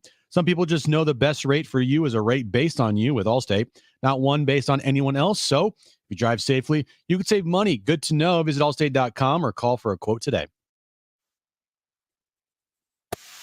All right, your chance to win those tickets to see Hosier sold out show, North Island Credit Union Amphitheater this Saturday. Coming up later this hour, Omar Ruiz, NFL Network at 5 p.m. Aaron Goldsmith with the Mariners, 5:15. Mark Ziegler from the UT at 5:30. I saw some interesting quotes from Adam Silver today. Kind of the NBA offseason, and by kind of it is the NBA offseason. It's just like kind of the offseason, but it's 100% the offseason. But there's no bigger story in professional sports. Like realignment for professional sports is expansion. Like that, there's nothing that gets more clicks than expansion. Yeah. Oh, Major League Baseball coming to Nashville, making up. Montreal, NBA coming to Vegas. That's a huge story. We all agree, right? NFL to Europe. Huge story. Adam Silver said that they're not quite there yet. NBA expansion is on the table, but just not yet. Adam Silver says they have not confirmed they will, in fact, expand. They will entertain the process this upcoming season. They will entertain it. They have not decided on markets. They haven't even decided if they will expand. I personally would be shocked if the NBA did not announce that they will expand by 2 franchises and have those 2 teams this decade. Why? Money. And we've talked about this for a long, long time. LeBron's talked about an interest in Las Vegas. We've known forever that the NBA would have an interest, at least in considering Seattle with how they left for Oklahoma City within the last, 2 decades. You know, I'm not going to go down the San Diego path that we've gone down 1,000 times because I don't think there's any reason to do it with the sports arena in San Diego, so it makes no sense. But I think what does make sense is that the NBA likely is going to expand its footprint because these franchises are probably worth billions of dollars for the league. Seattle and Las Vegas to get it done. Do you think that is like definitive? If those are the 2, like, is there any outside? I have no idea. I mean, like the Kansas Cities, the Mexico cities, the Canada markets. For what the NBA did to Seattle and that whole fiasco with the Thunder moving the Sonics out, moving them to OKC. Ugh. Seattle's successful. Been very in Oklahoma. Yeah, but Seattle, that market is, I mean, that's got history there with the NBA. No doubt. So they renovated their arena, Key Arena. To me, it's no question. Seattle's number 1 on the list. And if they want to do 2 because they have to have like, well, I think they got to be even number, then you go to Vegas because the Vegas already has the T-Mobile Arena infrastructure. They have, I mean, it's wild to me that Las Vegas has turned into one of the like sporting capitals of the world. Obviously, gaming is a huge reason as to why. Actually. Yeah, gaming is obviously a huge reason why, and the acceptance of gaming in U.S. Like you got, well, they have everything. NFL, WNBA, one of the best WNBA teams, one of the best NHL teams of recent memory. You have, well, they have everything but the NBA. You have baseball, potentially. I still have my doubts about if the A's are going to get that done in Vegas. And then, it just makes sense that the next thing there is the NBA. I mean, you have fights every weekend there for MMA. I mean, they have 1 million college arenas. Basketball tournaments. Yeah. It's one of those things where, for decades, everyone's, they'll never get a pro franchise in Vegas because of the gambling. And, it's just going to, it's going to get intertwined into the game to where whether it's point shaving or some sort of shady gambling activity will corrupt the sport. And then once they got a couple franchises in there, it was kind of like, oh, okay, this hasn't all gone to hell like we thought it was going to be, to where it's just going to be, rampant, Tim Donaghy situations in every single game, to where they're like, okay, we feel better about putting franchises in Vegas because our biggest worry and stigma about the town, it turned out just to be not true. I mean, here's the thing. Like, there's nothing that's been more beneficial for these sports leagues than sports betting. The amount of money that sports betting has created for these leagues is obviously massive. Here's the other thing about Las Vegas. Every single city in America has direct service to it. You can get to Las Vegas from anywhere in this country, and it's a remarkable tourist destination. So for a sport like the NBA, NHL, or NFL, which doesn't have a zillion games, you could go there for a weekend. Baseball is a different conversation, not that we're having it necessarily now. Here's my hot take, though, on this whole thing, that I hope they delay this out. And the reason I say that is at least you could have a glimmer of hope that something eventually happens in the city with that arena side. Because the sports arena will not stand forever. It's not the Roman Colosseum. There will be a day that there is another arena in San Diego. They built Petco Park. They built Snapdragon Stadium. They built Viejas Arena. I have a better chance of playing quarterback for the Niners. No, you don't. Than that happening. A new arena? Then I feel like the NBA coming here. No, you don't. Yes, I do. both. No, you don't. They both have the equal amount of chances to. Yeah, that's why what you I'm hate saying. Brock Purdy. I'm just saying. Wait it out. Just wait this thing out because I want to one day see. I agree with you, but I want to see a new arena in San Diego. All that happens here is waiting it out. And no, nothing happens. No, wait out. The NBA wait out expansion. It's not happening. You're not waiting out for San Diego. Well, no. Don't knock San Diego. I'm not like knocking that. San Diego. I'm just telling you the truth. I mean, it's not like the NBA has never considered San Diego. It's just been a while. It's been a while, and they moved the Clippers to LA. Yeah, they also had the Rockets. The two things that the Clippers and the Chargers have in common when they were in San Diego: the worst ownership in the history of American professional sports. It's not going to happen as long as Seattle and Vegas don't have teams. Those cities exist. And once you get those two places with expansion teams. I agree. Listen, your point. I agree. The odds of there's two teams in Los Angeles. There's incentives for two teams in Los Angeles not to put a team in San Diego. No. But there's two baseball teams in Los Angeles. Okay. So I'm saying it's not impossible to have three teams in Southern California. I think San Diego's a good enough market for it to occur. I think San Diegans would support it. I've said this before. I don't think it's a knock on San Diegans that the franchise has left. I think it's a knock on ownership. It's a knock on ownership. I mean, we're going on a path of like 5 years, 6, 7, 8 years ago. No, I'm not talking about the Chargers. Oh, okay. I'm saying it's not a knock on San Diegans that Donald Sterling moved the team. As long as that sports arena is there. Yeah, I agree with that. Nothing will ever happen. You don't think they'll get a team at the sports arena? That place? I mean, I'm not saying they are. I agree with everything you're saying. Pipe dream. I'm just saying I'd like to see a new arena in San Diego. Pipe dream. I don't think a new arena is. Where's Jack Cronin? Dude, they won't even start even planning anything until like 2028. Well, that's probably true. So maybe it's the next round of expansion. It's Vegas, it's Seattle, and then the market. We're going to be dead by the time anything happens. You're right. Town. You're right. But hear me out. Remember, everyone's like Coyotes in the NHL? Never. No. But did anyone say 3 years ago, like Salt Lake City is going to end up with the NHL? I don't think so. And then all of a sudden, like in the heat of the night, Salt Lake City gets the NHL because the Coyotes needed somewhere to go. What Salt Lake City had, which San Diego didn't have, was something called an arena. Oh, yeah, where you can play hockey. Also happens to be like, and this town drags its feet every chance they get when it comes to a new arena. Right. That's what I forgot. Maybe the NBA team could play outside at Snapdragon. And even with the new stadium, that thing was hell to get done anyway. What are we talking about? Snapdragon. Why was that hell to get done? Well, just because of Soccer City versus San Diego State. Yeah, but it got done timely, didn't it? It got done. I don't remember any delay. It got done very quickly. Yep. But also,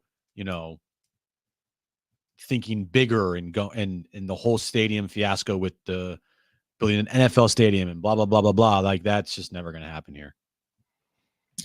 Dun dun dun dun. You can't stop Debbie Downer. Wah. All right. Call right now realist, if you want 2 free tickets. Tell us how the Padres season ends too. Do they miss out on the postseason? Do they lose the next 17? No, they're holding up that trophy, man. Okay. Ever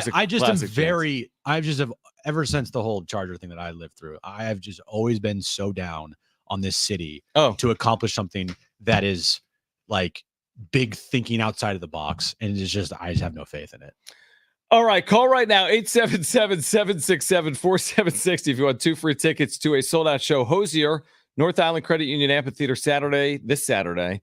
Tickets and info at Ticketmaster.com. Again, the number to call, 2 free tickets to a sold-out show, 877-767-4760. Those 2 callers will be contested. Play some trivia on the other side. And the number to call is 877-767-4760. We have 2 free tickets to a sold-out show of Hosier. Call right now, 877-767-4760. That's next.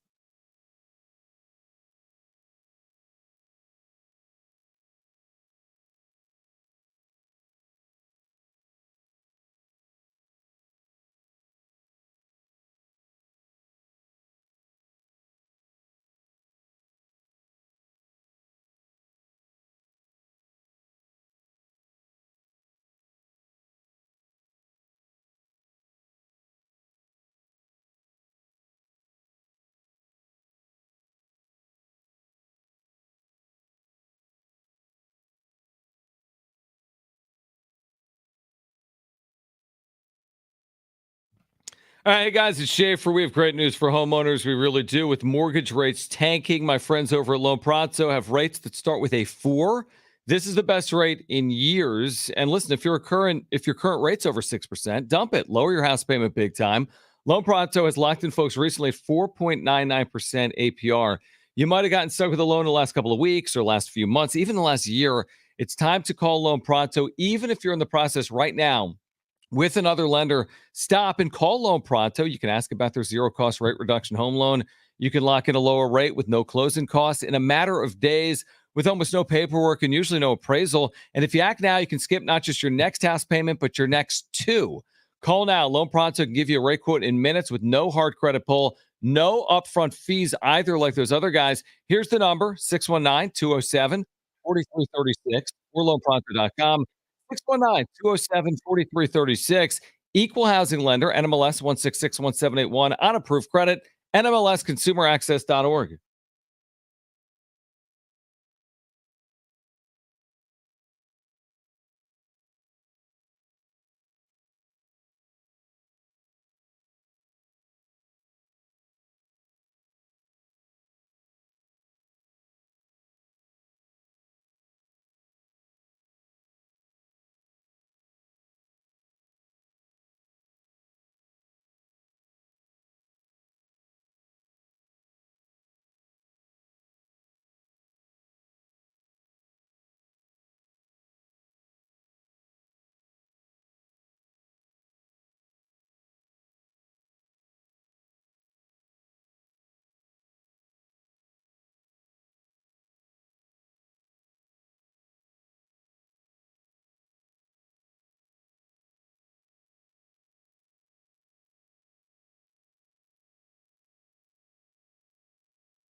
Omar Ruiz, NFL Network, friend of the station, San Diego State alum, will join us coming up at 5 p.m. to kick off the big hour.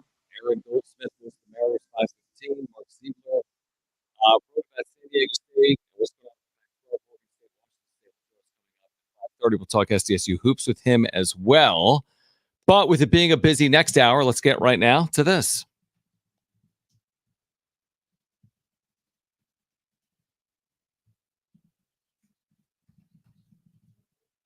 All right, 3 questions, 2 contestants, 1 lifeline. Today's 2 contestants, we have Michelle and we have Ruth. Michelle, you called in first, so you have your choice of Jon or Jim. Who do you want to go with as a partner today? Can I do Jon? Okay. All right. Michelle and Jon. Ruth, you get me, okay? Jim. Sounds great. All right, perfect. Brent, what is the question of the day? All right, guys, we'll just get right to it. Today's question: name the 6 Padres batters with the most home runs this year. So we're looking for the 6 Padres that have the most home runs on the team this year. All right, okay. This season, home run leaders for the Padres, the top 6. Ruth, you're up first. What is your first guess? You do have a lifeline if you want to use it. Could it be Manny Machado? It will be Manny Machado. He is on the list. Well done. All right. Michelle, over to you. What is your first guess? And you do have a lifeline if you want to use it. Can I guess the same thing? You cannot guess the same thing. No, yeah, a different player. Oh, don't know. Let's just say you have a lifeline. I have a lifeline. Oh my goodness. Well, I think it's Machado. Machado's already been said. Okay, but how do I? What's my lifeline? Can I text? No, I'm your lifeline. That's the point. Okay, so right, Michelle's. Oh, Yeah. No, this isn't like the show. Okay, yeah. Lifeline. Okay. Yeah, we're not gonna have. What was the host's name of who wants Regis? Yeah, Regis is not gonna call your mom or your son. So you could call me, and my answer is going to be future Rookie of the Year, Jackson Merrill. Do you take that, Jackson Merrill? Okay. Yep. All right, on the list. Ruth, you're up next. What is your second guess? You do have a lifeline if you want to use it. Can I say Fernando Tatis Jr.? You could say Fernando Tatis Jr. on the list. You did. Michelle, back to you. Your second guess. You do not have a lifeline, so this is all up to you. You have to pick another Padres player that has not been said already. That's not been what? That hasn't been said already. Oh, this hasn't been said. Let's just do. I don't know. 5 seconds.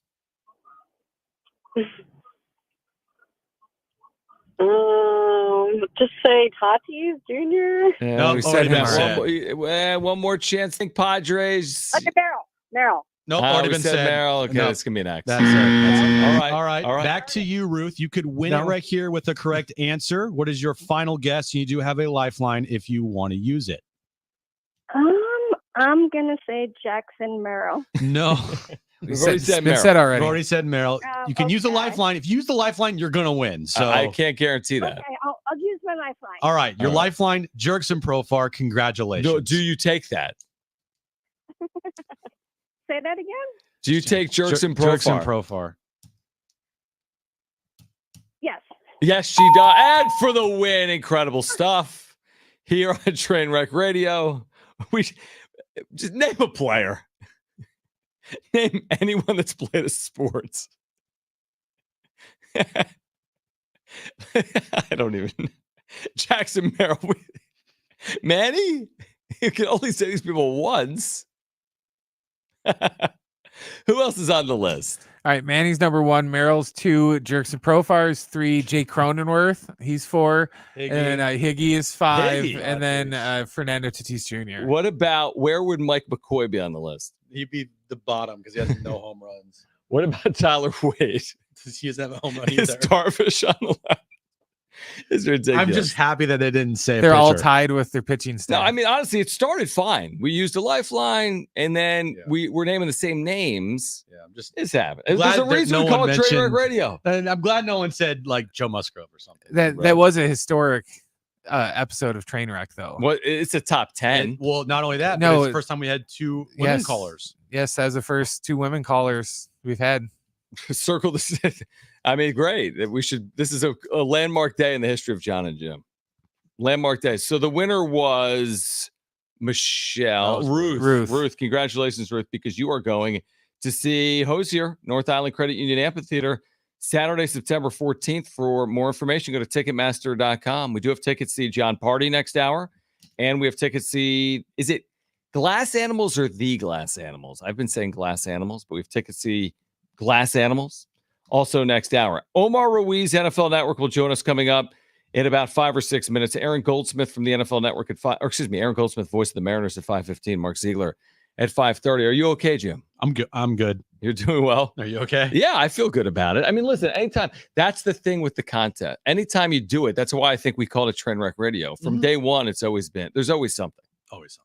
Right? Yeah. At least, knock on wood, we went away from Trainwreck Radio for like a month. Right. If you're going to look at a glass half full here, at least we can do it. We can actually have a contest. And they can hear us. Right. Which is great. So that's the positive. I mean, even though they asked, what was the question? 5 times, it's okay. It happens. Michelle, Ruth, we love you. Thank you for listening. In. Yes, thanks for listening. And congratulations to Ruth. All right, let's catch up with Omar Ruiz. NFL Week 1 in the books. What are the primary takeaways? Omar Ruiz, NFL Network, San Diego State alum. He'll join us next to kick off hour 3 of Jon and Jim.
All right, guys, it is Jon and Jim. We've been telling you about our friends at Underdog Fantasy here for a good amount of time. It is the best time of the year. It truly is. The NFL is back. Major League Baseball postseason coming up in just a couple of weeks as well. You can win up to 325 times your money in a single night just by playing higher or lower. Yeah, me and John have been playing Underdog Fantasy for a long time. It's super easy, super simple, just picking higher or lower on your favorite players.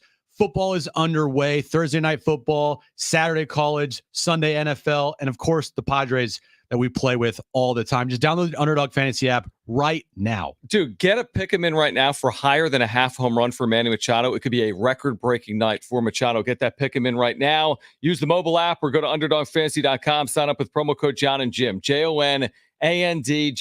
Underdog's giving you a highly discounted pick to use in your first entry, plus a 50% deposit match up to $1,000. That's Underdog Fantasy, promo code JONANDJIM. That's Jon and Jim to claim your new customer offer of a gimme first pick and your deposit offer. Must be 18 or older and present in a state where Underdog Fantasy operates. Terms do apply. Are you concerned with your play? Call 1-800-GAMBLER or visit www.ncpgambling.org.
All right, this update is brought to you by Allstate. Padres and Mariners start a 2-game series up in Seattle tonight, 6:40 first pitch. Yu Darvish is on the mound for the Padres. And San Diego State basketball today announced their NIL schedule for the tournament in Las Vegas this Thanksgiving. Their opening game will be versus Creighton November 26th at 11 a.m. Some people just know the best rate for you is a rate based on you with Allstate, not one based on anyone else. So if you drive safely, you could save money. Good to know. Visit allstate.com or call for a quote today. Previously on Jon and Jim. It's on the organization to figure it out. It's not on Mason McCoy. No. It's not on Tyler Wade. It's on the organization to put those guys in a favorable position. You know what that is? On the bench. And that's with all due respect.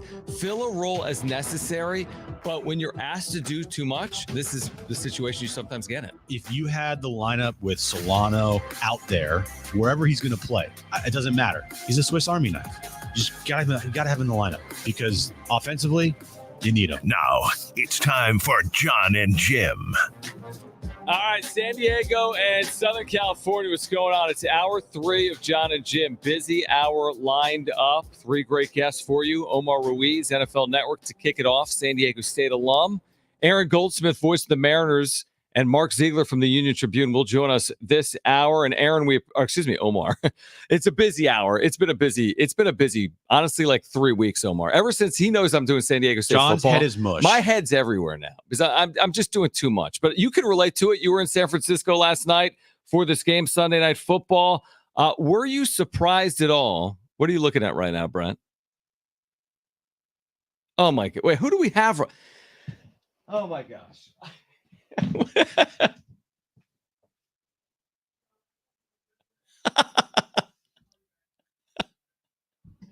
Dude, okay, so we called Aaron Goldsmith. The new name for the show should be a train wreck show.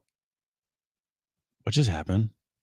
We called Aaron Goldsmith, voice of the Mariners, but we have Omar Ruiz on the show. You know what it is? We usually don't have 2 guests back to back like this. So I looked at the don't. wrong one and I called the wrong one. Okay, let me say, Aaron, sorry. My bad. We'll call you in 10 minutes. Oh my gosh. Omar Ruiz, NFL Network. Omar, it's been quite a day. We're reacting to week 1 in the NFL. We have a busy hour lined up. We appreciate you hopping on. We know you were in the Bay last night for Monday Night Football between the Niners and obviously the Jets. How impressed were you by San Francisco without Christian McCaffrey to win in the manner in which they did? And thanks for hopping on here in San Diego. We appreciate you. Hey, no problem. Great to be on with you guys. Happy week 1. And yeah. I was talking to one of my scheduling supervisors. I can't believe next week is already week 3. That's how quickly the season goes. Right.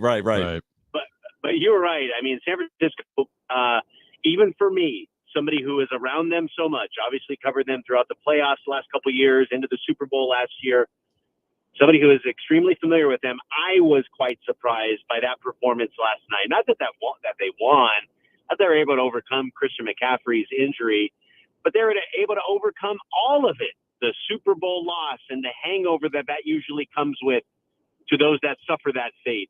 The Brandon Ayuk and Trent Williams holdouts that extended all the way into the second to the last week of the preseason, their limited practice time. The Ricky Pearsall shooting last weekend, the traumatic effect that had in the locker room, how horrified they all were and dealing with that and processing that. And then Christian McCaffrey, arguably one of the best weapons in the entire NFL, to be missing. Certainly that team has changed its trajectory since they acquired him a couple years ago. For him to be out like that, and then for them not to skip a beat and look just as impressive as they always do against what was supposed to be a Jets defense that knows Kyle Shanahan extremely well because of Robert Saleh's familiarity with them. And they scored on 8 straight possessions.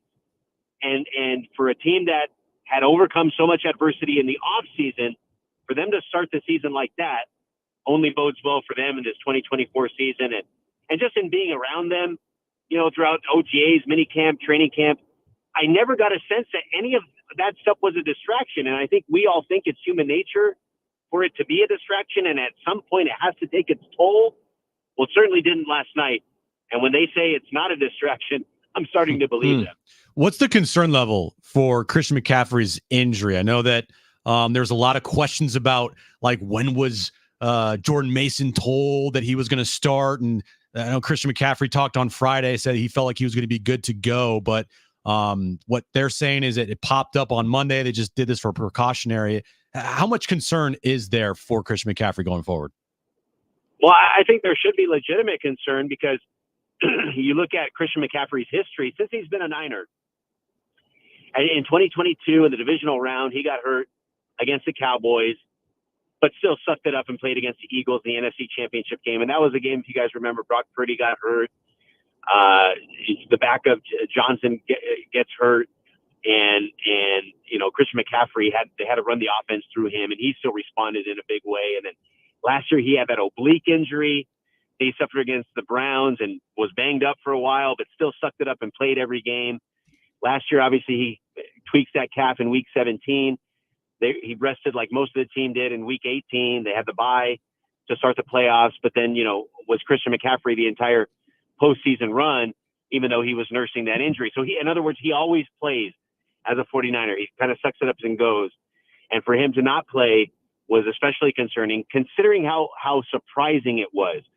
The fact that they sort of, whether Jordan Mason was told or not on Friday, aside, the fact that was sort of kept quiet the entire time, the severity of it, something he's been nursing throughout training camp, almost the secrecy with which, that unfolded, that seems to be a concern, because I think if it wasn't a concern, they'd just say, yeah, he potentially could miss, it's kind of a thing that pops up here and there.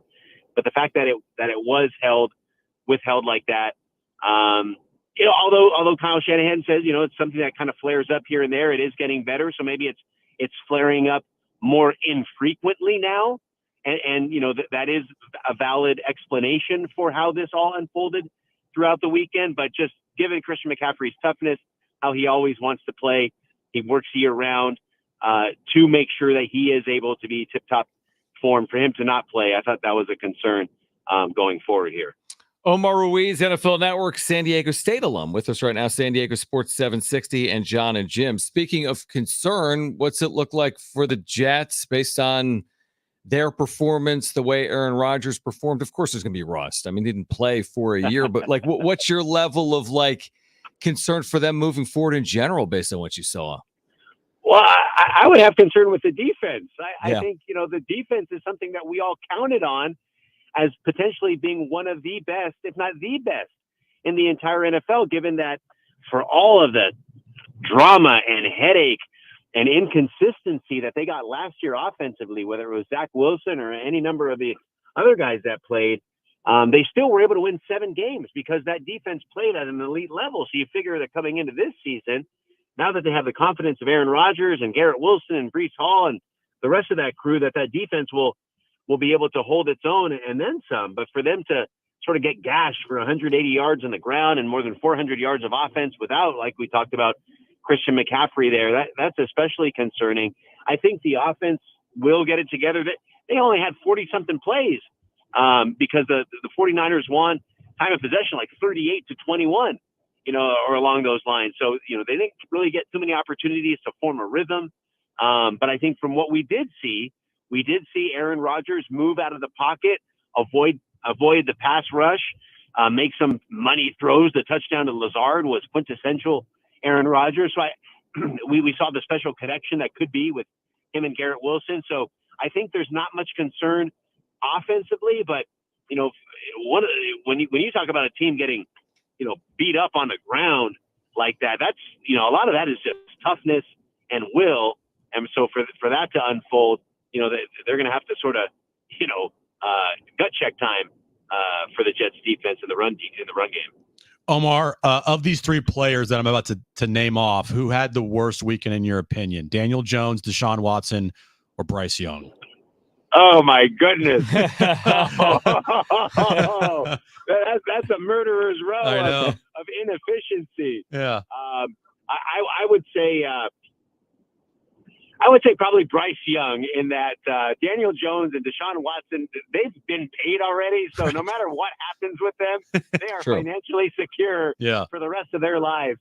Bryce Young, for all the talk about Dave Canales being the resurrector of quarterbacks' careers, and for all he did for Russell Wilson and Geno Smith and Baker Mayfield, and then for them to come out and lay an egg like that week one. I granted it's a division rival, and the Saints defense has been known, for years, and obviously they know, the Panthers and, all this, but for all the optimism that was surrounding them and the hope for Bryce Young, I think that, to lay an egg like that was especially disappointing. And now you really, obviously it's early. It's just 1 week, and we try not to overreact, of course. But given last year's performance, given that performance on Sunday, it sure is, at some point you have to wonder, when do they start to maybe think about, was this a mistake? Because, we've seen it before. But Zach Wilson, he didn't get to a, third, fourth year with the Jets. And obviously he was given, many opportunities. The NFL is as impatient as it's ever been with both head coaches and quarterbacks. And, we've seen teams pull that trigger, even for number one picks or, top three picks. Even a guy like Baker Mayfield, who won a playoff game for Cleveland, was discarded pretty quickly. So, when you consider all that in totality, to those three, I'd say Bryce Young had the worst weekend. And final one for me, Omar, we got about 60 seconds. What was like your biggest surprise from this weekend watching week one? I would say how Minnesota dismantled New York, just kind of ran away with that game. I think we all thought, Sam Darnold was a bridge quarterback. J.J. McCarthy, the future, he goes down. There goes the Viking season. They should have just brought back Kirk Cousins. Oh, no. And then here come the Vikings. And Kevin O'Connell, of course, we root for him, San Diego State grad. So it's always great to see him have success. But I'll tell you what, last year, Sam Darnold, the backup for the 49ers, they were so confident in him. If anything ever happened to Brock Purdy, the Niners were confident the way Sam Darnold had performed in practice. And I think that was kind of reflective of the command he had for the Vikings. And I think now it's reasonable to expect that the Vikings can be contenders with that stout defense, Stephon Gilmore there. But that's still, until they do it, it's still surprising.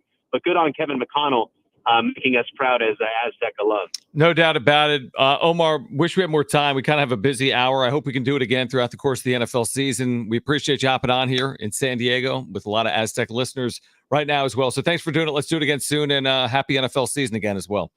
Yeah, happy NFL season to you guys. Always a pleasure. Great stuff from Omar Ruiz. Aaron Goldsmith, voice of the Mariners, joins us next.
now let's connect with Aaron Goldsmith, who's been with the Mariners TV and radio for over the last decade. We worked together way back in the day in the minor leagues. And Aaron Goldsmith, who's with the Mariners, does a lot of great work with Fox Sports. I started the Ratings Invitation this past year in San Diego. Doing great work on college sports with Fox and calling Mariners games as well. With us right now, obviously, Mariners are going to get underway in just an hour or so up in the Pacific Northwest. So, Aaron, we appreciate you joining us here in San Diego. I look at the wild card standings. It's still at least a possibility, right? Like, how are Mariners fans looking at this? I know it's a thin path, but a path still exists, right? Hey, what's up, guys? Good to be with man? you. Yeah, it's definitely it's an uphill climb right now for the Mariners. There's no doubt, but there are two paths, whether it's the division or the wild card. Unfortunately, the Twins hold the tiebreaker over the Mariners. They'd have to actually be a game better than Minnesota, who's winning right now at home against the Angels. And Twins have definitely left the door open with the way they've played recently, but nevertheless, the Mariners are in a tough spot. They obviously had a 10-game lead earlier this summer, and it's more than dwindled away, and the clock is ticking. It seems like at this point, almost any series loss for the Mariners, you wonder if that's going to be kind of the final straw for them right now, just the way that the Astros have played in particular, and then the hill they have to climb in the wild card chase as well.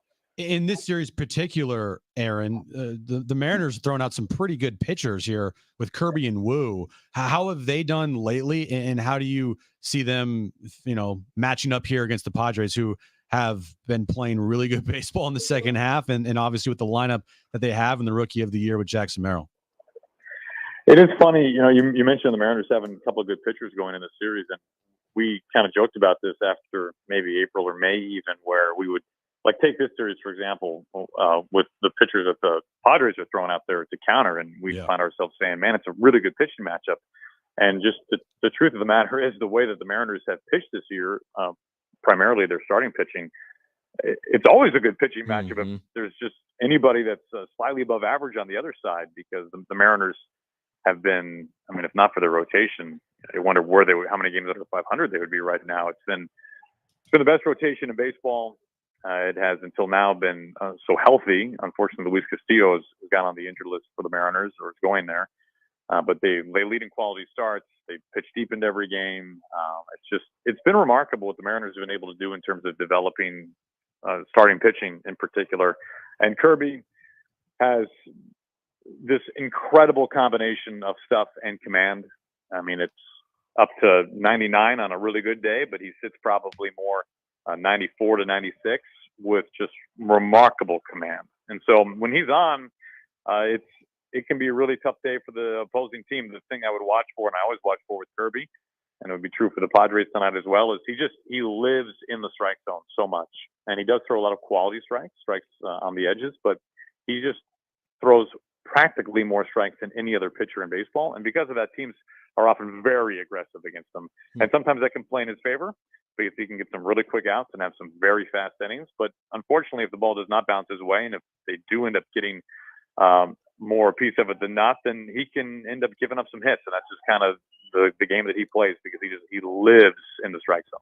Aaron Goldsmith, voice of the Mariners, with us right now. Jon and Jim, San Diego Sports 760. It's not atypical for baseball teams to be good at home and quote unquote bad on the road. But what would you say to those that have been following the Mariners? Because you just look at it on paper, 41-28 is among the better home records in the American League, and they really have struggled on the road this year. What is it about playing at home specifically this year that has kind of led them down this path? Yeah, it's interesting that you're right. They're really kind of two different teams over the course of this whole season, home and road, like pretty much reverse records for the most part. The pitching at home has been, I don't throw this out loosely, it's been pretty historic. They have a chance to have the lowest home ERA in Mariners history, and the lowest home ERA when we last looked for any team in baseball dating back to the Cubs the year they won the World Series. They've just been remarkable at home in terms of pitching, and on the road they've been average.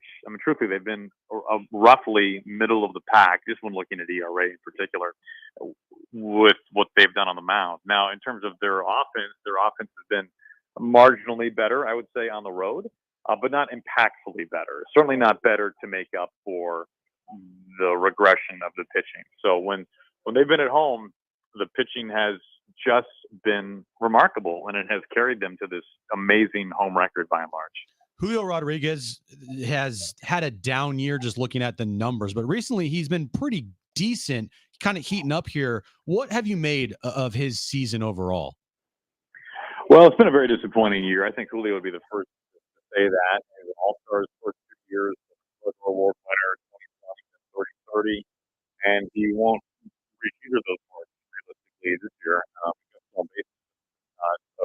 pretty good away from the home run. That being said, I think he's probably his best stretch right now. He looks more on balance at the plate, more athletic at the plate. He's holding the ball with authority in the air, and he's actually using full field. But Julio is right. He's impacting the game. He pulls the ball in the air. That's how he hit 30 some odd home runs last year generally, by doing that. And when the Mariners are really cooking, it's almost always because Julio Rodriguez is in the middle of that. And he hasn't been for the majority of this season, and the offense has really struggled. It's really hard. I mean, you guys saw Tatis when he was incredibly young as well, and still is young. But it's really hard to say to a now 23-year-old, hey, we need you to play to an all-star, if not top 10 MVP style caliber play for the Mariners to have a chance offensively. But that's kind of what it is for the Mariners and for Julio. When he isn't going great, the Mariners really struggle. And unfortunately, that's been the case for the majority of the year. But the Padres are catching him at a time where he has been hitting the ball. He got a hit every game on the road trip, dating back to the last homestand, actually. So this has been his best version, I think it's safe to say, over the last almost 2 weeks at this point. Aaron Goldsmith, voice of the Mariners, with us right now. Jon and Jim, San Diego Sports 760. Mentioning Tatis, but just the Padres in general. What do you make of this second half? I mean, this was a 500 team for a good bulk of the year. They've really taken off. Now, it's been a little bit tricky here more recently, but they've played very good baseball in the second half. What do you make of their performance, their play here over the last 2 months? Yeah, it has been amazing. And, we're going to see a couple of really good starting pitchers. The Mariners will, that is. And they obviously have some we won't see Cease, but when you look at if they were to put together a big three in their rotation, I mean it's a really good front end of a rotation, and obviously they've got just a dynamite all-star closer who the Mariners have seen this year and has performed very well against the Mariners as well. I think when I look at the Padres, it is kind of funny when I fill out my scorebook. I'll normally write first and last names, right, for every player. But the Padres have a lot of guys that I just write down one name for, right? Like I just write down Bogarts. I just write down Tatis. I just write down Cronenworth. I mean, the list goes on and on and on. They just have a lot of guys who are established, major league, proven, productive players. And that's looking at that through a Mariners lens. That's something that the Mariners have struggled to have in spades, and certainly for consecutive years would be another way to put it. It's like for a long while, the Mariners have somebody like a Jorge Polanco who has a track record, but he just got here, and it's unclear what exactly his future is. Just as an example, and then you add to that Merrill, who has just done more than anyone could have ever thought imaginable, and you have a young guy who becomes a star on your watch immediately, and it's pretty amazing. I mean, truthfully, it's pretty remarkable. I always enjoy watching the Padres. It's just a fun team to watch, and this year's version is no exception. Yeah, no, really well said. I've always said the marketing of the San Diego Padres sometimes is better than the team, but they have, if there's one thing they have, it's marketability, star power, big trades with AJ Preller as their GM. Aaron, have a great call over the course of the next couple of days against the Padres to finish up 2024 as well. Hope you're doing well, and hopefully we can do it again soon. So thank you for doing it. You got it, guys. Great to be with you. We'll talk later. Great stuff. Aaron Goldsmith, voice of the Mariners. Let's keep the guests rolling. Mark Ziegler from the Union Tribune. We're only a couple of weeks away from San Diego State basketball, by the way, and he's written about San Diego State and everything that's going on with the Pac-12 as well. Oregon State and Washington State. Talked to J.D. Wicker, talked to Gloria Navarez this weekend at Snapdragon Stadium, and Mark Ziegler from the UT joins us next.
This update's brought to you by Allstate. Padres Mariners start a 2-game series up in Seattle. 6:40 first pitch. Yu Darvish on the mound for the Padres. And San Diego State basketball announced today the NIL tournament that they will be participating in on Thanksgiving in Las Vegas. Their opening game will be versus Creighton, November 26th at 11 a.m. Some people just know the best rate for you is a rate based on you with Allstate, not one based on anyone else. So if you drive safely, you could save money. Good to know. Visit allstate.com or call for a quote today.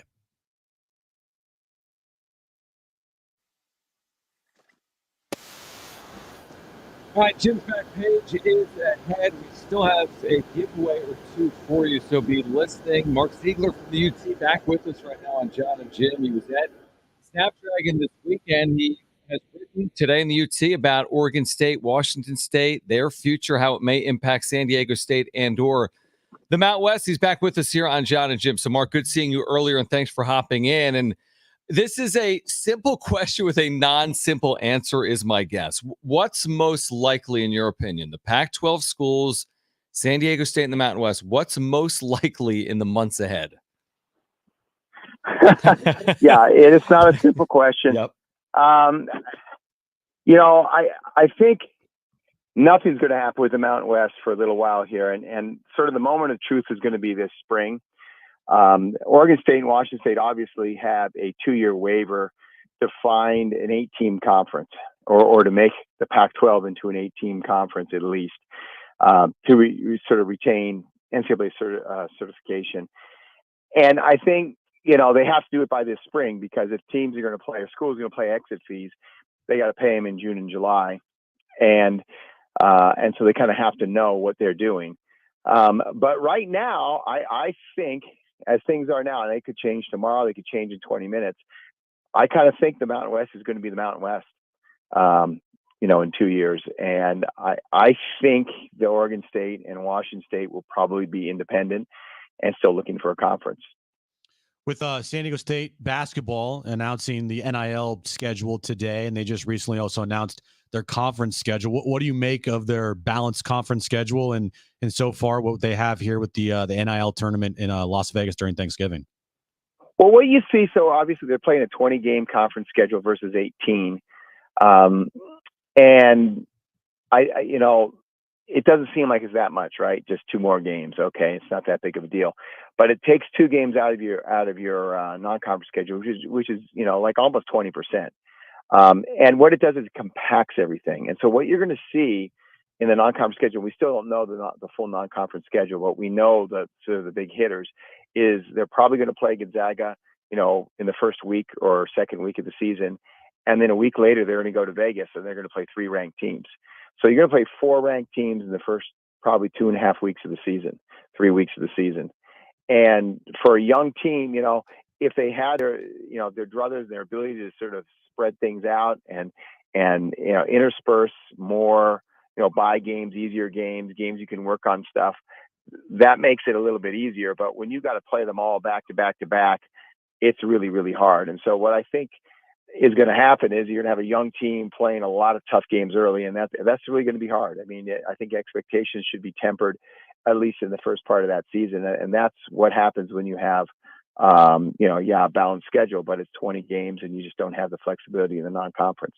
You and I have talked about this a lot. Mark Ziegler from the UT with us right now on Jon and Jim. We've even texted on it. I mean, the Mountain West, from a basketball perspective, has really had a ton of success getting teams in to the NCAA tournament. Is that large? Is it 4 teams, then 6 teams are the last 3 NCAA tournaments for the Mountain West. 14 overall teams, 11 of which have been at large, 3 of which, of course, have been automatic.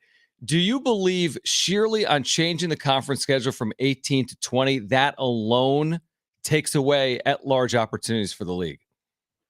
Well, it's a whole lot of factors, because obviously it's what you do in the non-conference that helps build your metrics.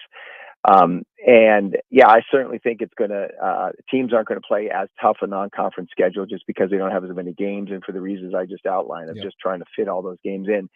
And I think it's going to affect them. What's going to happen is the league is down from what it was last year. It you know, if you look at what left the league through graduation or transfers out versus what's coming in, on paper, yeah, it's going to take a step down. Now we'll see, maybe these coaches are really good evaluators. They found some diamonds in the rough and it's going to be back up again. But I think on paper it's down, and you're not going to see anywhere near 6 teams get in. I think it's a 1 or 2 bid league right now. I think Joe Lunardi has 1 team in from the Mountain West in his way too early projections for the NCAA tournament, and it's Boise State, which as the sort of the projected champion, the automatic qualifier, and they're on an 11 seed. And so that just tells you how far down this league is. So what's going to happen is we're going to get to Selection Sunday, and they're going to have 1 or 2 teams in the tournament, and then people are going to start saying, well, see, you shouldn't be playing this 20-game schedule. We were way better off. And I don't think it's going to be all the 20-game schedule's fault, but I think that's a factor. Every little thing adds up. And this is it's what you can control versus what you can't control. You can control how long your schedule is. And so it's one of those controllables that they're going to have to, I think, reevaluate at the end of the season. Mark, how do you think this Players Era Festival is going to impact San Diego State, moving forward here? Well, it's good just because San Diego State needs NIL money, and that's the name of the game in college basketball now. And if they provide the kind of resources that they say they will, which is $1 million per school into your school's collective, that basically doubles San Diego State's NIL collective. And I've been saying this since last spring. NIL was a little bit of a factor this year. I mean, some players left and got some paydays, but I don't think it was as big a factor as a lot of people made it out to be. I think next spring is when NIL is really going to matter, because it's a younger team. You're probably going to start a freshman. You're going to have, probably 3 freshmen playing and a sophomore who didn't play very much last year in the rotation, and some younger guys too, and other younger guys. And, those guys are going to have more opportunities, probably have better numbers. And, 1 or 2 of those guys is really going to pop. I mean, they're going to break out, and they're going to, a guy like Magoon Wath, and the big boys are going to come after them with a lot of money. And San Diego State's got to be in the position to keep those guys. I don't know if they will be, but going to something like the Players Era Festival just moves them that much closer to being able to keep and retain those guys. And so, getting to it this year and getting that $1 million is just going to help them when they get to the spring and they have to start, bidding against themselves in many respects, just to keep players. And they're going to need to keep some of these, or many of these players, if they want to have some kind of continuity. Does it feel as if, like, some of this Players Era Festival, which is in Las Vegas, isn't this kind of made for San Diego State? I mean, I don't know if the other teams necessarily understand it, but San Diego State's gotten great support over the years in Las Vegas. They've won at a high level in Las Vegas. Now, San Diego State, now routinely their preseason non-conference tournaments have been in the West, but this thing is a quick puddle jump away. They conceivably are playing in this multiple years in a row. Like, aren't there a lot beyond the $1 million? Doesn't it feel like there's some inherent advantages for San Diego State playing some big boys in Las Vegas, which is essentially a home away from home for them? 100%. 100%. It's, if you took this tournament and you stuck it in the middle of America, or you put it in New York, yep. Man, that would be a tough ask for San Diego State to try to go and win games, getting the cross country, the time zones, all that, not having fan support. But it's going to be a little bit, I don't think it'll be a complete equalizer because of the caliber of the field, but it could be enough of an equalizer so they can steal a game or 2 there. They're going to be an underdog in all 3 games, on paper. All 3 of those teams they're playing probably will be ranked in preseason top 25s. And they're going to need other advantages, other intangibles to try to win those games. And this is a huge one. And I don't think, those teams coming across country, it's tough. Obviously, the time zones and the travel, and San Diego State's going to have the easiest travel and the largest support and the most familiarity with the city. Las Vegas is such an interesting, unique place that when you take kids, whether it's from Alabama or the East Coast, the Midwest, who have never been there, and most of these players will have never been there, and you stick them in the, on the Strip with all the lights and the temptation and all that's going on, the excitement, that energy, it's a tough adjustment for teams. And for San Diego State, granted, they have some new players who haven't been there before, but for most of the team, they've been there, done that. They understand it. They know the drill. The team knows the drill. The coaches know the drill. They know where to stay. They know how to act. And that adds up. And so I think it will help them. They'll see if it's enough to get them a win or 2. the expectations talk. We talk a lot about that, and this program has created an expectation of always competing for a Mountain West Conference championship and doing everything they possibly can to get into March Madness. Do you feel like this team has a chance to do both? Yeah, I mean, here's what's could happen to this team is they're not going to be ranked out of the chute. No shock there because a lot of the rankings and preseason picks are based on what you have coming back. They lost all 5 starters, so the expectations in that respect are going to be very low. And then you layer on this really hard early schedule where for their first maybe 6 games or maybe even 5 games are going to be against probably ranked teams. In which they're not going to be expected, they're not even to be probably within an 8-point, underdog in those games. And so there's a chance that they could start with not a very good record to be below 500 and not necessarily be a bad team. And then I think they're going to be way under the radar as we get into December and January. And if they slowly build and get better and those freshmen stop playing like freshmen, start playing like older guys, the talent they have and the size they have, the culture they have, I think that we'll start to see that, as we always do with Brian Dutcher teams, in January, February. And it's not a great Mountain West. They could really do some damage in it. And so they could get into the tournament, but it's going to take a lot of work in the back end of the season. And so I think people will forget about them after November, and we'll see how they are in February. Mark, always appreciate great reporting again today in the UT. Does San Diego State, Mountain West fit into the Pac-2's plans? Again, the last 2 standing, Oregon State and Washington State. If you have not read it, you should. Great reporting, quotes from J.D. Wicker, Gloria Navarez, and more. So, Mark, we appreciate it. We're getting closer to basketball. We'll catch up again soon. Thanks for doing it. Yeah, well, I want to say one thing about that story. There's been some talk, and I received some tweets and emails about a quote J.D. gave about an offer from the Big 12 being only a half share with no real path to getting a full share. And he was talking about how you have to look at moving conferences and if it's whether it's financially viable. And he used that as an example. A lot of people sort of took that as, oh, they got offered by the Big 12 and he turned it down. I think I've spoke with JD about this, and I hope people understand the context of the quote.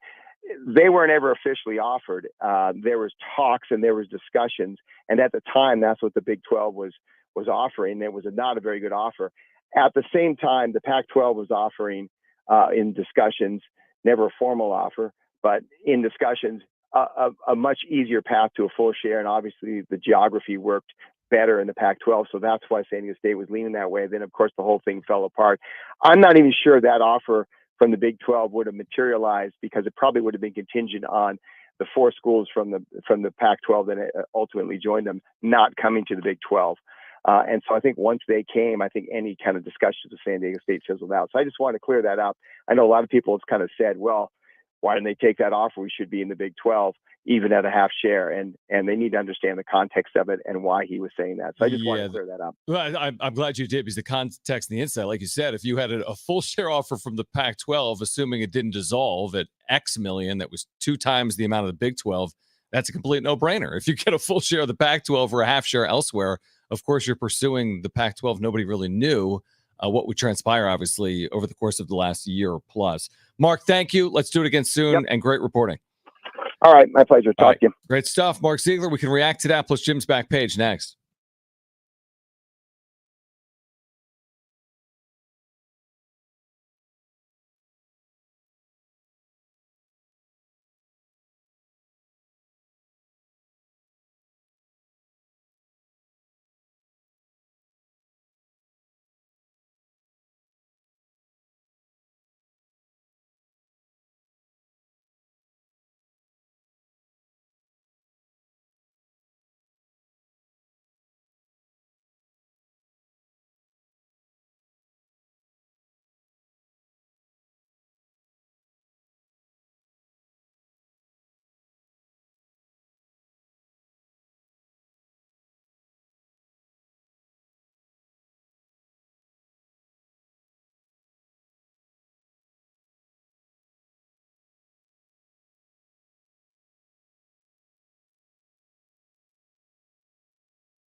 kind of a busy hour. We don't typically have 3 guests in an hour. We're going behind the scenes, behind the curtain for listeners.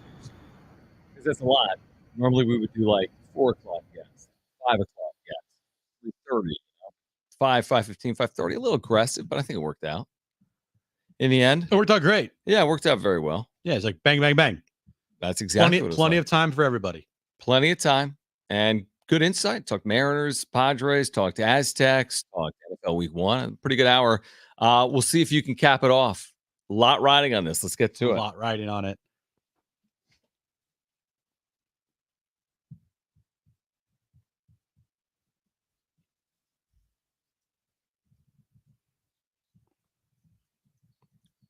Do you watch Wheel of Fortune at all? With is this the one that Ryan Seacrest is now hosting? Yes.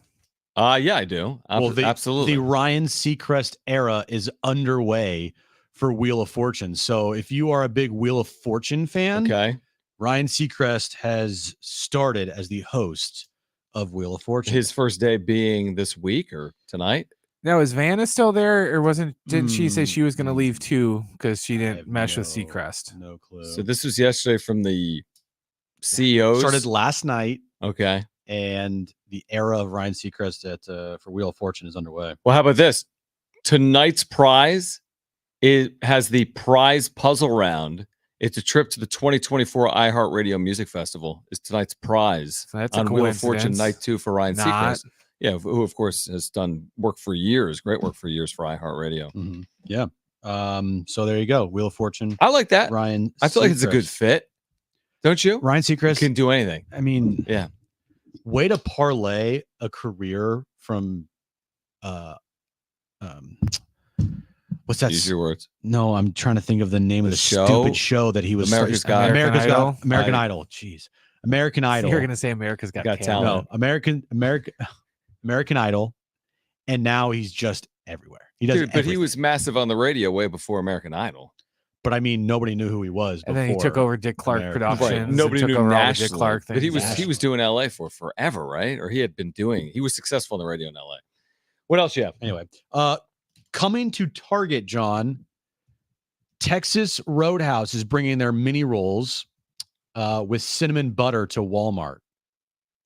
Are you a big fan of Texas Roadhouse minutes? Is Texas Roadhouse the place you go and throw peanuts on the floor? That's Five Guys.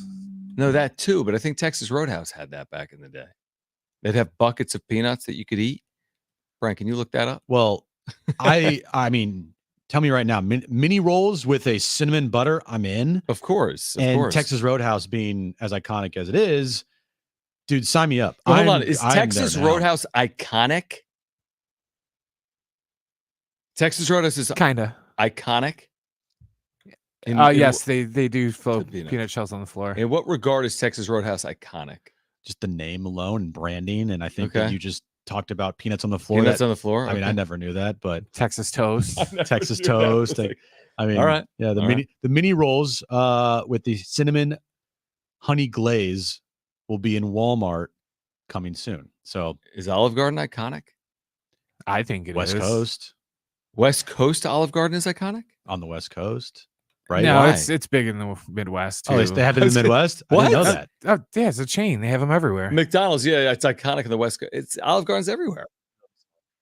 I like Olive Garden. It's kind of a bad rap. I like same with Red Lobster. Sticks with their salad. Dude. Yeah. Red Lobster doesn't exist anymore. Red Lobster on the street. They all did.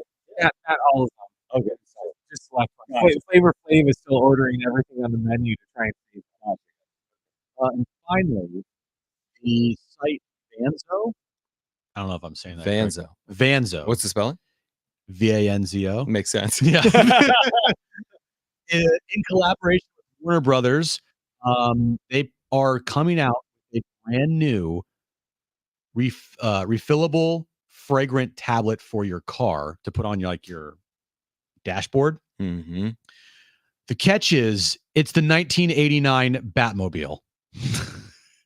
It's the 1989 Batman mobile. You don't say the man part; it's just the Batmobile. Batmobile. The Batmobile.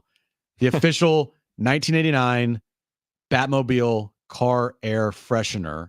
It lasts up to 45 days with reusable, refillable fragrant tablets that you can put and have it just on your dash to make your car smell great. I'm down.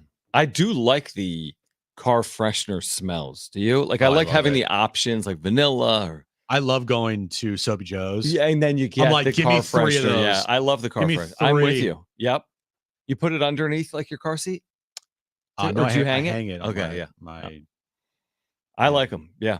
Yeah. So there you go. The 1989 car air freshener Batmobile. Vanzo.com. Get it now. Vanzo.com. I also did find it on eBay. Mm-hmm. You can buy it for $20 if you want. I don't Just know. Go to eBay. I don't know the exact price of it on Vanzo. It didn't say, but I mean, it looks cool. Just put it on your dash. The Batmobile, the iconic Batmobile. It's iconic. It's like Olive Garden. It's like Texas Roadhouse. Texas Roadhouse. Is it as iconic the Batmobile and Texas Roadhouse? They're so similar. They really are. Yeah. So that's it. There you go. Okay. Padres, by the way, will play game 1 of their series in 45 minutes in Seattle. This game 1 of a 5-game road trip for the Padres. Yu Darvish, George Kirby is a very good pitching matchup. We had Aaron Goldsmith, voice of the Mariners, on with us about 15 or 20 minutes ago. If you missed that conversation, check it out at sportssd.com. He said something interesting, that the Mariners have been historically good in terms of their pitching at home this year. So capitalize, take advantage of opportunities, score runs for Darvish, who wasn't exactly great. No, his first time out. He's not good. And you need him to be good tonight because, again, the Mariners are stingy at home. This is a big outing for 2 reasons. Obviously, but also to have Yu Darvish be better than he was. Hopefully, you can see him like getting better and progressing every time out, because they're going to use him in the postseason. Like, that's going to be, he's going to be a big part of it.